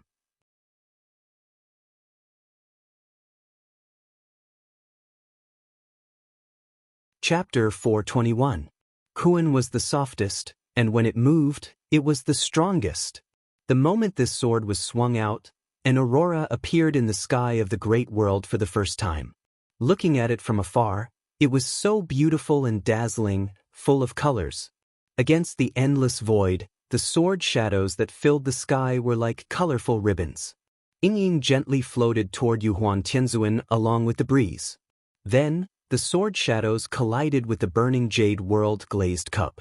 But what was surprising was that the sword shadows were like ripples of water. The moment they touched the jade world glazed cup, they immediately split and floated to the sides, as if they were actively making way for the cup. The jade world glazed cup smashed toward Xianxia like a hot knife through butter. Meanwhile, the sword shadows circled around the lamp and gracefully drifted toward heavenly venerable Yuan. And this was the opportunity that Xianxia had been waiting for a long time. At the cost of taking a hit from the glazed cup in exchange for a chance to hit Yuan Tianzuan with a sword. A sword for a cup. It seemed like there was no difference, but in fact, Xianxia had profited. As the saying went, those who were barefoot were not afraid of those who were wearing shoes. He was an old bachelor. If it was purely a competition of Dharma treasures, he would definitely be at a disadvantage. Therefore, the strategy of harming the enemy while harming himself was clearly the best strategy. Therefore, by the time Yuan Tianzuan realized something was wrong, it was already too late for him to take back the glazed cup. As a result, Yuan Tianzuan could only watch as the sword shadows, which were like huge waves on the sea, came crashing toward him. Boom! With a loud boom, a magnificent scene similar to that of a planet exploding appeared before everyone's eyes. Along with the blazing light produced by the explosion, billions of needle-like rays of light shot into everyone's eyes. These rays of light still contained the true essence of the two celestial venerables, so when they entered their eyes, it gave people a heart-wrenching pain. Among them, those with lower cultivation levels were pierced by the qi on the spot, causing blood to seep out of their eye sockets. Except for the two Empyreans, Miao Fa and Xianxia, almost everyone was affected by the aftermath of the battle. The surging true yuan wreaked havoc in the boundless void, causing the 120,000 floating islands to tremble. The heavens of the great world. It was going to collapse. Fortunately, every floating island had a protective formation left behind by the divine ancestor, so no matter how intense the battle was, it had very little effect on the residents of the islands. When the strong light began to weaken, everyone turned their heads, wanting to know the result of this battle as soon as possible. As everyone looked over, they could see that heavenly venerable Yuan was still facing off against the unknown invader in the distant void. It was as if nothing had happened. It was as if the victor had not been decided yet. Seeing this, everyone couldn't help but sigh. This was indeed a battle between heavenly venerables. From the looks of it, it would be impossible to determine the victor in a short period of time. However, just as everyone was looking forward to a more exciting battle scene, Yuan Tianzuan suddenly spat out a mouthful of blood essence. Then he pointed at Xianxia in horror and sighed. "Where did you come from? It's impossible for an expert like you to appear in the lower realm." Impossible! After this battle, Yuan Tianzuan finally saw Xianxia's true ability. If he didn't have a defensive magic treasure on him, this sword might have left a mark on his body.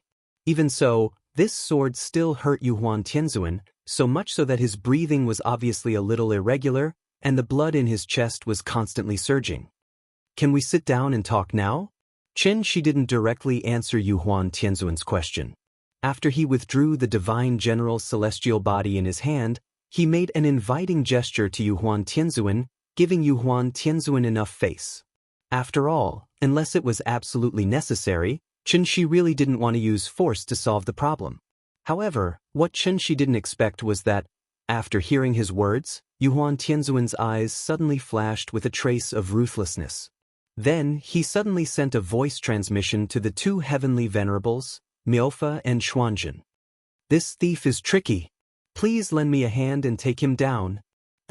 Hearing this, heavenly venerables Miaofa and Xuanzhen couldn't help but look at each other. They seemed to have some concerns in their hearts. It was not that they didn't want to help, but because of their status, they felt that it was a little difficult.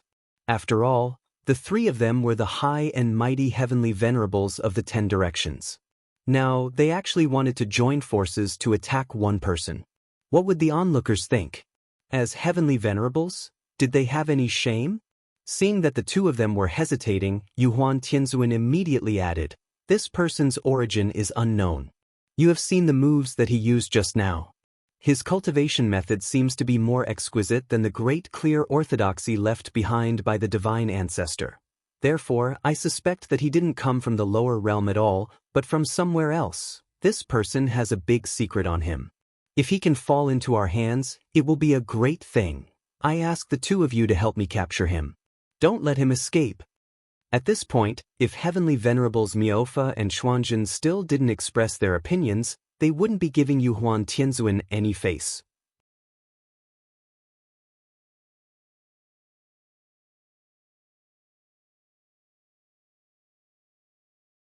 Chapter 422. Deep in the Void. The three heavenly lords no longer cared about their identities and attacked Xianxia with all their might. What was originally a one-on-one duel had now become a 3-on-1 brawl. It had been a long time since such a grand event had happened in the great world. Everyone hid on their own floating islands and watched as the 4 heavenly venerables engaged in a chaotic battle. Heavenly Lord Wondrous Spell and Heavenly Lord Xuanzhen's cultivation were slightly lower than Yuhuan Tianzuan's. They were about the early stage of the soul formation realm. Using the soul formation realm as an example, each realm could be roughly divided into the early stage, the middle stage, the late stage, and the peak stage, which was only half a step away from the next realm. Although Xianxia had already stepped into the peak of the soul formation realm, he had never recovered to his peak state. Moreover, he did not have any magic treasures on him. Therefore, when he was surrounded by 2 early-stage soul formation and 1 mid-stage soul formation, he suddenly felt a little powerless. He could barely deal with the attacks of the 3 of them, let alone counterattack. Although Heavenly Lord Wondrous Spell and Heavenly Lord Xuanzhen's cultivation were slightly lower, their magic treasures were also extraordinary. The Jade Huan glazed lamp was already powerful enough. However, if Heavenly Lord Wondrous Spell's 8-view palace lantern and Heavenly Lord Xuanzhen's coffin lamp were added, these 3 magic treasures that looked like lanterns combined to form a top-notch treasure that could shake the entire heaven capital, the 3 lanterns of heaven, earth, and man. Among them, the Jade Huan glazed lamp was heaven, the 8-view palace lantern was earth, and the coffin lamp was man. Similar to the Jade Huan glazed lamp, there was a flame in the 8-view palace lantern called the sky-burning purple flame. There was also a flame in the coffin lamp called the netherworld ghost flame. If the Jade Huan glazed lamp's myriad spirit ancient was added, then the 3 most powerful flames in the world were all here. Xianxia did not recognize these 3 magic treasures, so naturally, he had never heard of the names of these 3 flames. However, his intuition told him that these 3 flames must not be touched. Once touched, the 3 flames would be like maggots in his bones. With his true essence as fuel, they would burn him to ashes. The 3 of them held the flames in their hands and pressed on. Xianxia defended himself with his sword and retreated as he fought. Every time the 2 sides clashed, it was like fireworks on New Year's Eve, constantly blooming colorful lights in the void. Every time they clashed, the energy waves produced by their true yuan would constantly crash into the defensive formation of the 120,000 floating islands. For a moment, divine light filled the sky, shaking the void. What a magnificent scene! However, it was also in this seemingly gorgeous scene that a murderous aura was lurking. The slightest bit of carelessness would cause Xianxia to meet a tragic end. Xianxia had no chance of winning. However, he did not run away. Instead, he used all of his strength to fight against the 3 celestial venerables at the same time. He didn't want to defeat the 3 of them. Instead, he wanted to use the floating dawn mirror. Since it was for Yinyin, it was also for Ninyin. Thus, without the 3 celestial venerables noticing, Xianxia gradually pulled the battlefield to the vicinity of Dragon Head Peak. They were so close that the onlookers on the island could even clearly see the different expressions on their faces. The battle lasted for a long time. Xianxia also persisted for a long time. When the 3 celestial venerables once again released the heaven, earth, and man lanterns at the same time, Xianxia's true essence was obviously insufficient. This caused his sword to be slower by a beat, allowing the 3 heaven, earth, and man lanterns to successfully reach him. In an instant, true essence surged, and flames burst forth. The 3 heaven, earth, and man lanterns hit Xianxia's chest at the same time, causing him to spit out a mouthful of blood. Then, like a meteor falling to earth, his entire body was on fire as he fiercely smashed into the square of Dragon Head Peak from the sky. Seeing this, the heavenly generals and star venerables on the square instantly scattered like frightened beasts. What kind of joke was this? These were the 3 legendary heaven-burning divine fires. Just a little bit of it would probably cripple one's entire life. Thus, after Xianxia's entire body was on fire and he heavily smashed into the ground like a meteor, he was the only one left in this huge square in an instant. If not for the protection of the array on the ground, he would probably have smashed a meteor crater on the spot. This person has a shocking cultivation, but unfortunately he fell here today. Although he's our enemy, this old man can't help but feel pity for him. What a pity, what a pity. After retrieving the 8 scenic palace lanterns, Heavenly Venerate Wondrous Spell turned to look at the flames below. Seeing Xianxia's aura gradually weakening, Heavenly Venerate Wondrous Spell couldn't help but sigh. Today, this person fought 1 against 3. Even if he unfortunately fell, it could be considered a glorious death. Whether friend or foe, just based on this strength alone, this person was enough to win the respect he deserved. While Heavenly Venerate Wondrous Spell felt sorry for Xianxia, Yuhuan Tianzuan didn't seem to feel the same way. Because he had fought Xianxia the most, Yuhuan Tianzuan didn't relax in the slightest even after Xianxia had been hit by the 3 lanterns. Instead, he felt that this matter was rather strange. It wasn't that he was very clear about Xianxia's strength. It was just a simple intuition. If it weren't for his pride, Yuhuan Tianzuan probably wouldn't have been able to resist the urge to deliver a few more blows. The 3 heavenly venerates flew in the air, each pondering something as they looked at the flames. However, at this moment, Xianxia made his move. Originally on the verge of death, he suddenly erupted with an earth-shattering aura and crawled up from the ground. Before the 3 heavenly venerates could react, Xianxia charged directly toward the soul mirror floating in the middle of the square. Oh no! We've been tricked. His target is the soul mirror. It was only now that Yuhuan Tianzuan truly understood Xianxia's objective, and he hurriedly hurled the jade-glazed cup in his hand. Yuhuan Tianzuan's reaction was quick enough. However, he was still a beat slower than Heavenly Venerate Wondrous Spell. As soon as Xianxia stood up, Heavenly Venerate Wondrous Spell transmitted his voice to everyone in the square. Everyone, heed my command. Protect the soul mirror. Do not let this person near the soul mirror even if you have to perish. Many of the divine generals were already standing not far away from the soul mirror, so they immediately rushed toward it upon hearing Heavenly Venerate Wondrous Spell's command and charged toward Xianxia with all their might. Everything happened in the blink of an eye. Xianxia ignored the raging flames on his body and pounced toward the soul mirror. Dozens of divine generals tried to stop him, but Xianxia roared with bloodshot eyes like a crazed beast, "Get out of my way!" Before he could finish his sentence, the true origin energy that was filled with blood and qi was like a huge fan. In an instant, the tens of original infant stage cultivators were sent flying. Back then, Zhao Zilong had entered and exited Changban 7 times. Today, Xianxia was going to enter and exit Dragon Head Peak 7 times as well. This was the so-called, where the sword points, the heart points. The road ahead is perilous. Even if there are millions of enemies, I will still press on. Please remember the domain name of this book.com, the mobile version of wondrousbook.com.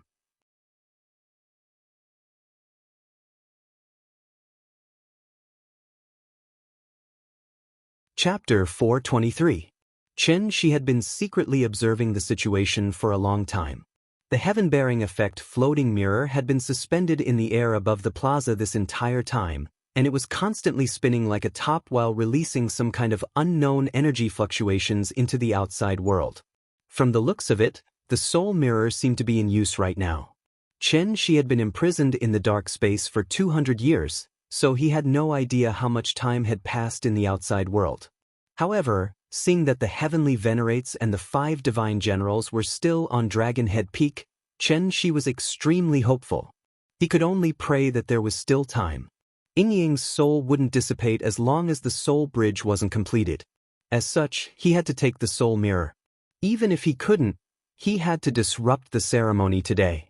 From beginning to end, Xianxia's goal had always been resolute. In order to successfully approach the soul mirror, Xianxia had even used himself as bait to take on the 3 divine flames head-on. He then pretended to be defeated in order to make the 3 heavenly venerates let their guard down. After all, no one would have thought that everything he was doing was for the soul mirror. On Dragon Head Peak, Xianxia charged toward the soul mirror as quickly as he could in his entire life. The 3 heavenly venerates were flying in the sky, and even though they understood his intentions, it was already too late for them to stop him. The only ones who could stop Xianxia were the 5 divine generals who were closest to the soul mirror. The divine generals naturally had varying cultivation bases. Some were early Yuaning, while others were peak Yuaning. In short, none of them were weaker than Yuaning. However, when Xianxia was faced with these Yuaning, it was as if he had been injected with stimulants, and he instantly unleashed an astonishing aura that was far more powerful than before. Peak Soul Formation Stage. Blood Essence Ignition. Xianxia had just consumed a complete nourishment pill refined from the Adumbra flower not long ago.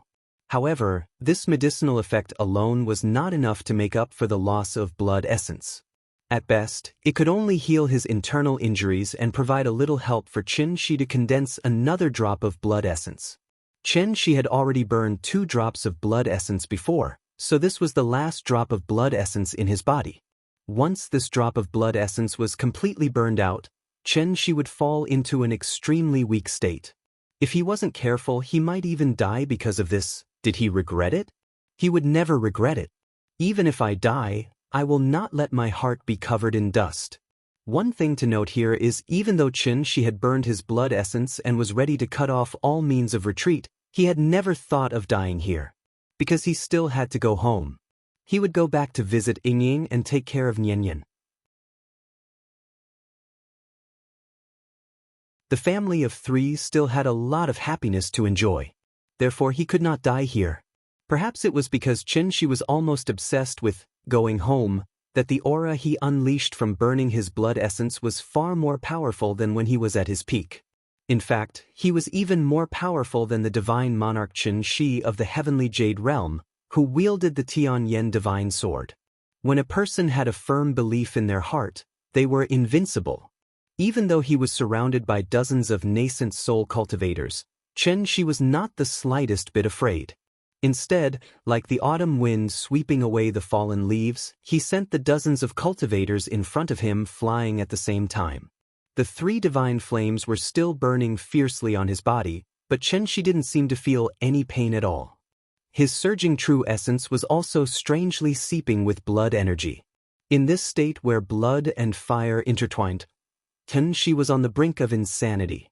After using brute force to clear the obstacles in front of him, he abruptly pounced toward the soul mirror. The soul mirror was still spinning in midair. Xianxia could even clearly see the patterns on the mirror. However, just as his fingers were about to touch the soul mirror, this primordial treasure that had saved the primordial immortal cultivators suddenly emitted an extremely dazzling light. Xianxia didn't even have time to react before this ray of light was like a battering ram, violently sending him flying. Pfft! Xianxia spat out a mouthful of blood as he crashed heavily to the ground. Xianxia didn't stop as he looked at the invisible wall in front of him. He immediately flew up as soon as he landed and charged toward the soul mirror again. It was clear that the soul mirror was protected by a spell formation. Under normal circumstances, Xianxia might have been able to think of a way to break the spell formation. However, in today's situation, he could only rely on brute force to break the spell formation. Without any hesitation, the image of the divine sword appeared in Xianxia's hand again. It was just a defensive spell formation. Even if the Tai Ching sacred ancestor was here, Xianxia would still destroy it. Break! As Xianxia swung his sword, countless images of the divine sword appeared in the air. The third technique of the Moonlight Sword technique, 10,000 Swords of Origin. An endless stream of sword shadows rose up like a long dragon and crashed into the spell formation protecting the soul mirror. Each sword represented a single collision. When the first sword smashed into the array and shattered, the second sword followed closely behind. One sword after another, it was an endless stream of attacks. The sword shadows would not stop until the spell formation was broken. In the blink of an eye, the spell formation had been struck thousands of times, and each time, it was at the same spot. Xianxia was trying to break the spell formation with a single point. Even though the spell formation had been set up by the sacred ancestor many years ago, it was beginning to falter in the face of such violent attacks. How could the three heavenly venerables allow Xianxia to break the spell formation so easily? Thus, while Xianxia was busy hacking at the spell formation, the three lanterns of heaven, earth, and man crashed into Xianxia's back. Bam! With a loud bang, the power of the three lanterns crashed into Xianxia's body. This was the combined attack of three soul formation cultivators. However, Xianxia gritted his teeth and endured it. He was still in the same position as before. The moment the three lanterns hit him, Xianxia did not resist at all. Instead, he used his body as a medium to increase the power of the spell formation by 30%. Break! Ah! Xianxia roared angrily, and a crack appeared in the spell formation protecting the soul mirror. Seeing this, Xianxia couldn't help but smile. He didn't care how serious his injuries were. He swung the sword in his hand and viciously slashed at the damned mirror. The first technique of the Moonlight Sword technique, Hidden Void Sword. After exhausting all of his true essence to slash out this sword strike, Xianxia's heart that had been tightly wounded finally relaxed. At this moment, he was very calm and relaxed, because he really did his best. Xianxia didn't look at the soul mirror again. Instead, he turned around and looked behind him. As he turned around, the shadows of the three lanterns of heaven, earth, and man appeared clearly in his eyes, and they became bigger and bigger. Xianxia smiled and didn't resist anymore. He just calmly closed his eyes. Yingying, I'm sorry, I failed to keep our promise. Nianyan, I'm sorry, Daddy can't take care of you anymore. The three lanterns came crashing down. However, Xianxia calmly opened his arms and began to recall the happy memories of the past. He was very tired. It was time to rest. The only regret was, I might not be able to see you again. I'm sorry, the two women I love the most in my life. There was no end, and there was no messy ending. Don't be agitated, don't be angry. Let's talk nicely. Please remember the domain name of this book, .com. The mobile version of this book, .com.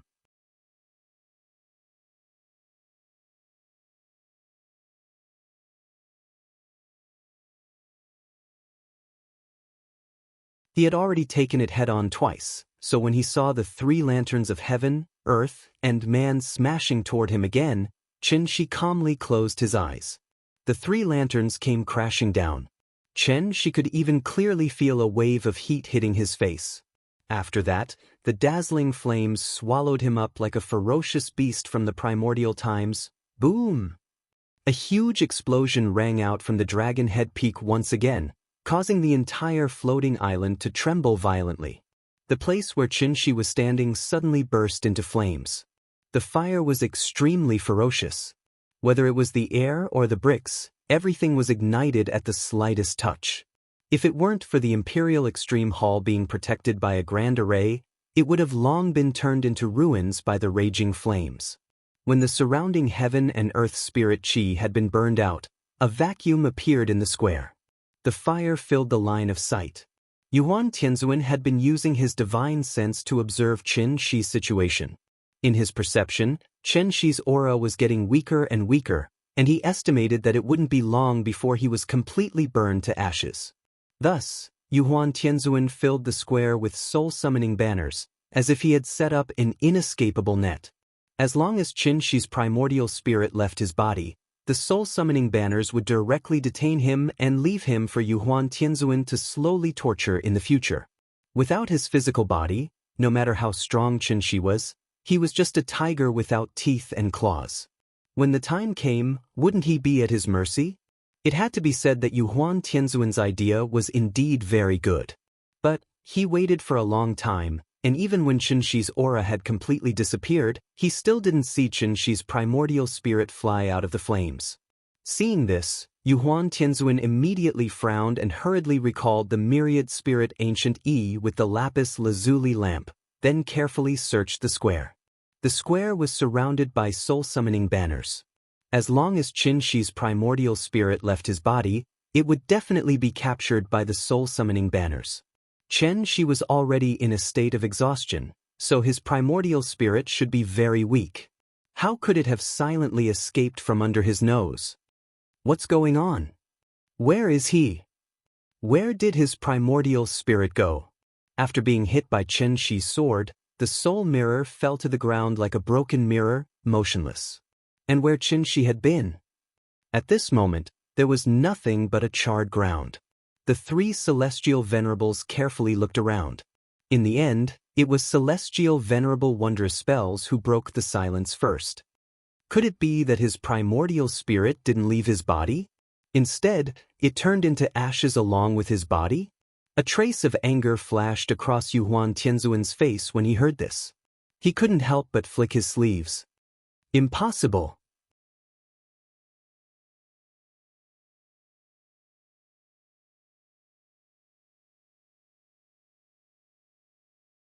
Chapter 425. Do you regret it? In the endless darkness, a woman's voice suddenly rang softly in Chen Shi's ears. The woman's voice was gentle and soft, and there seemed to be some sadness and sorrow lingering in it. And it was such a seemingly simple question. In Chen Shi's ears, it was no less than thunder in the sky. Who? Who's talking? At this moment, Chen Shi was like a cat with its hair standing on end. His body shook violently, and a ring-shaped true origin light pillar suddenly flew out of his body. The light pillar dispelled the darkness, and also calmed Chen Shi down a little. Then he focused and held his breath, and began to look around vigilantly. Chen Shi was very familiar with this mysterious dark space that had imprisoned him for 200 years. Just like the last time he was here, there was nothing in this place. There was no light, no air, no radiation, no magnetic field. There was no spiritual energy of heaven and earth. But the woman's voice just now was so real, as if she was leaning against his ear and whispering softly.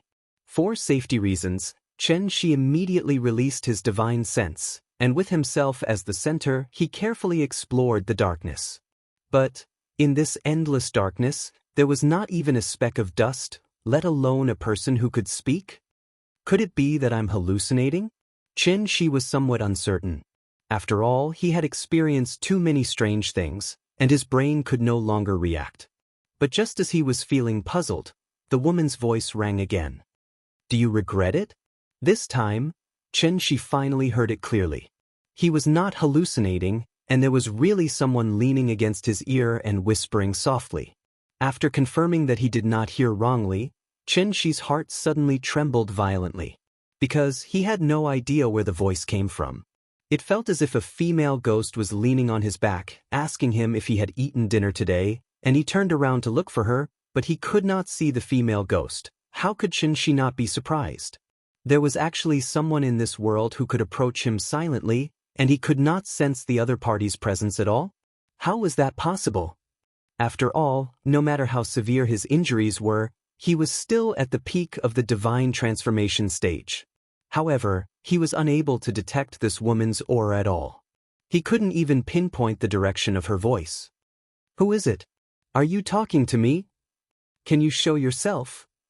Xianxia asked her question towards the void. The woman did not answer him. After a while, the woman's voice sounded again. Do you regret it? It was still the same problem. This made Xianxia suddenly realize. The woman's tone was exactly the same as the previous 2 times.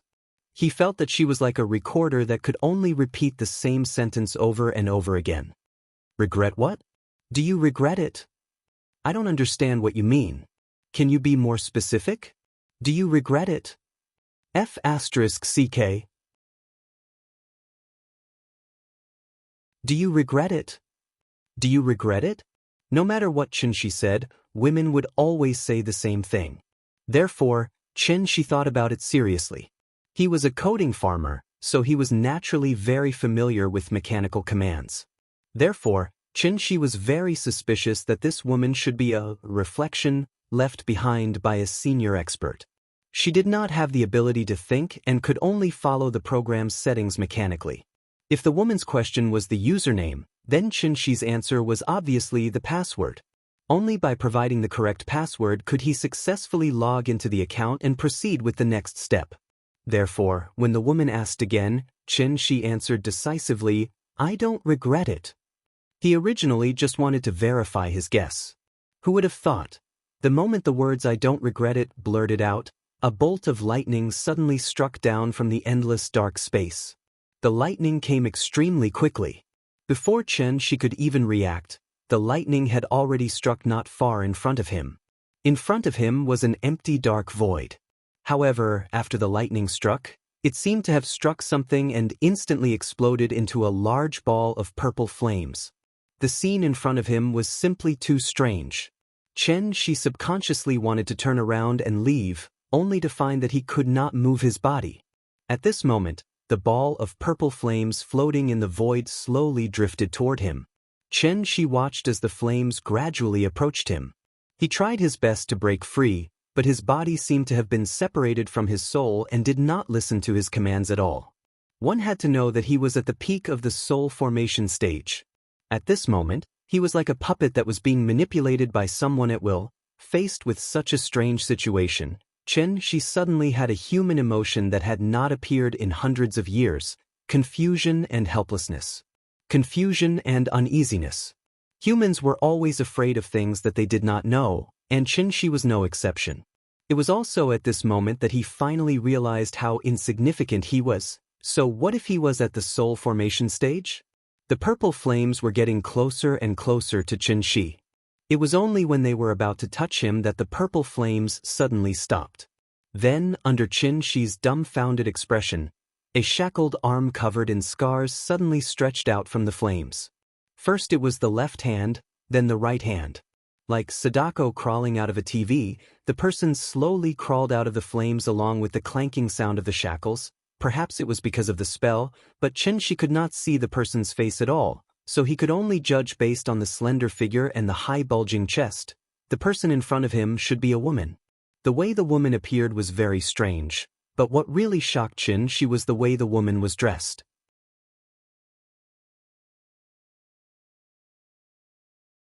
He saw that her wrists, ankles, neck, waist, abdomen, ribs, and shoulder blades were all locked in shackles. 9 chains thicker than her arms were connected to the shackles, so every time the woman moved, the chains all over her body would jingle nonstop. Her clothes were ragged, and Xianxia could even see half of her chest.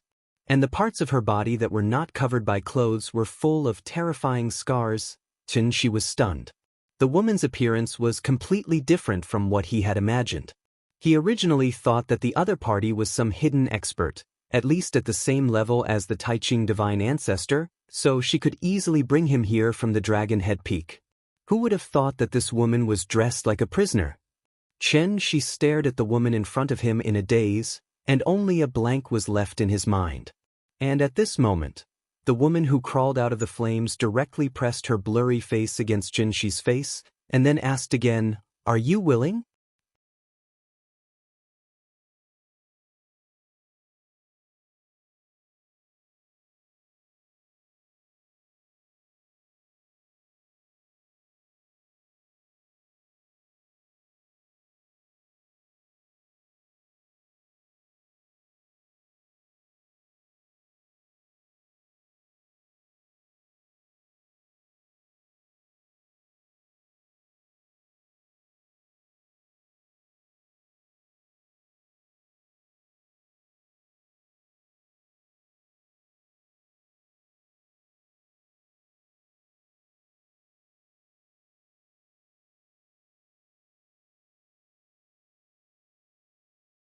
Chapter 429.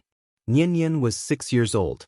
Without the company of her parents, the boring time seemed to pass faster and faster. In the blink of an eye, the little girl had already graduated from Donghuimen Kindergarten.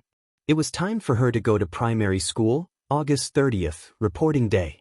Early in the morning, after Qin Yongyan helped the little girl wash up, the two of them got on the bus and then went to the primary school affiliated to Capital University, located near Zuanwoman. This was the growth path that Xianxia had planned for the little girl a long time ago. Therefore, after Nian graduated from Donghuimen Kindergarten, she didn't even have to go for an interview.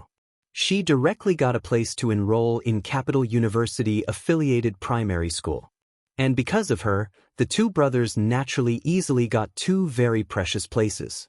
Because they had been living with Xia Kaiji recently, the two brothers couldn't report with Nian today. They could only arrange to meet her at the reporting office later. Qin Yongyan originally thought that Nian would inevitably feel a little scared and even unwilling to go to school when she suddenly changed to an unfamiliar environment. Therefore, before they left, Qin Yongyan was actually mentally prepared for a tough battle. But what he never expected was, after Nian walked into this unfamiliar school, her face didn't have the usual fear and uneasiness that was commonly seen on other children. Instead, it was like she was touring a park. While she walked slowly to the reporting office, her eyes were constantly looking at the classmates who passed by her. To be honest, with her calm appearance, she didn't look like a first-grade child who had just entered school at all. Instead, she looked more like a 4th or 5th grade child. As one of the top experimental primary schools in the country, the capital-affiliated primary school was not a private school. Therefore, the moment one entered the school, it gave off a feeling of simple elegance with green bricks and gray tiles. There was also a quiet, beautiful, scholarly, and rich cultural atmosphere. This extremely scholarly atmosphere naturally formed a sharp contrast with the childlike atmosphere of the kindergarten. In addition, there was also a fundamental difference between primary school and kindergarten. After all, kindergarten was mainly for the experience of life, while primary school was where the real learning began. Such as the timetable, work and rest schedule, exam results, homework, and other nightmarish things would also haunt them from this moment on until they became adults. And it was also from today onwards that Nian had a new identity, namely, students. Yes, primary school students. Nian was assigned to Year 1, Class 2. This class assignment method was randomly assigned by the computer, so after the little fellow sat in the classroom, she waited for a long time but did not see the brothers.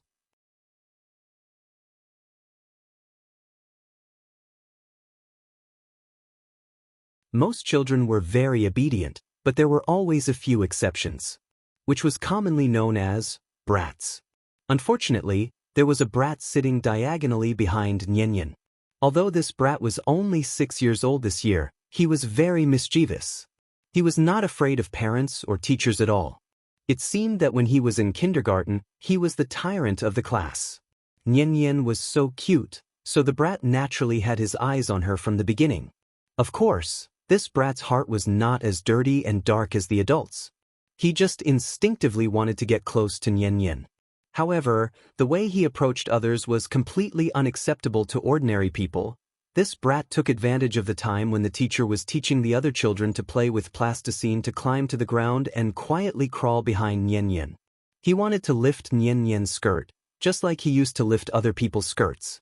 However, just as he held the little girl's skirt tightly with a smirk on his face, the little girl who was seriously playing with the plasticine seemed to have been prepared. She suddenly stood up from her seat and slapped him directly in the face. Slap. Nian did not use much strength, but the crisp sound of the slap alarmed the entire classroom. The brat was stunned. He was stunned for a long time. When he saw the teacher rush over, the brat's grievance seemed to have found an outlet. He couldn't help but burst into tears. "Shenyan, what are you doing?"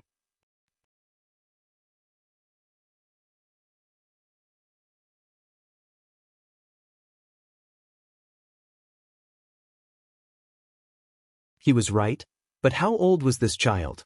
How would she know anything about erotic things? It was probably just for fun. Teacher understood the entire process of what had happened. In such a situation, it was wrong to favor either side. The naughty brat had sneakily come over to lift her skirt, but he didn't expect that this time, he would lift a steel plate, so she raised her hand and gave him a slap. It was wrong to lift her skirt, but it was even more wrong to hit her. Therefore, after the teacher pointed out the two children's mistakes, she asked them to apologize to each other. Chen Yan, if you encounter such a situation in the future, you can tell teacher directly. Teacher will definitely criticize him severely, but you have to remember, you're not allowed to hit anyone in the future, understand? The teacher felt that the nature of hitting someone was worse, so she asked Nian to apologize to the naughty brat first. Unexpectedly, after Nian heard this, she immediately frowned and replied stubbornly, "I won't. He's a pervert. I don't want to apologize to a pervert." Perhaps it was because the movie, Su Yuan, had left a very serious psychological shadow on Xianxia, so he had always been very concerned about the issue of indecency. Actually, to put it more bluntly, the naughty brat's behavior was indecent. Age wasn't a reason to make a mistake, nor was it an excuse to avoid making a mistake. Scourges were cultivated slowly. If a mistake was made and a random excuse was found to cover it up, there would obviously be more girls who would be unlucky in the future. Why did you not teach your child well? But my child was the one who was hurt. This was a matter of principle. Therefore, Xianxia's attitude had always been absolutely unforgivable, absolutely unforgiving. Nian had obviously inherited Xianxia's teachings. Therefore, when she heard that the teacher actually asked her to apologize to the naughty brat, Nian suddenly became confused. Pervert. Shameless. I'm not going to apologize to a pervert. But the little girl's reaction was somewhat out of the teacher's expectations. She called him a pervert here and there, and the last "bah" deeply hurt the naughty brat who was lying on the ground pretending to be innocent. This was great. Seeing that the whole class was watching the show, the naughty brat who had to bear the name of pervert suddenly felt a little embarrassed. After all, he was still a child. The teacher was busy correcting Nian's mistake, so she didn't notice the naughty brat's thoughts. When the naughty brat saw that everyone seemed to be laughing at him, his mentality instantly exploded. After a loud cry, he ran out of the classroom while crying. Well, this time he was really crying. Seeing this, the teacher quickly chased after him. But this naughty brat ran like a thief, and in a flash he jumped into the multimedia classroom next door.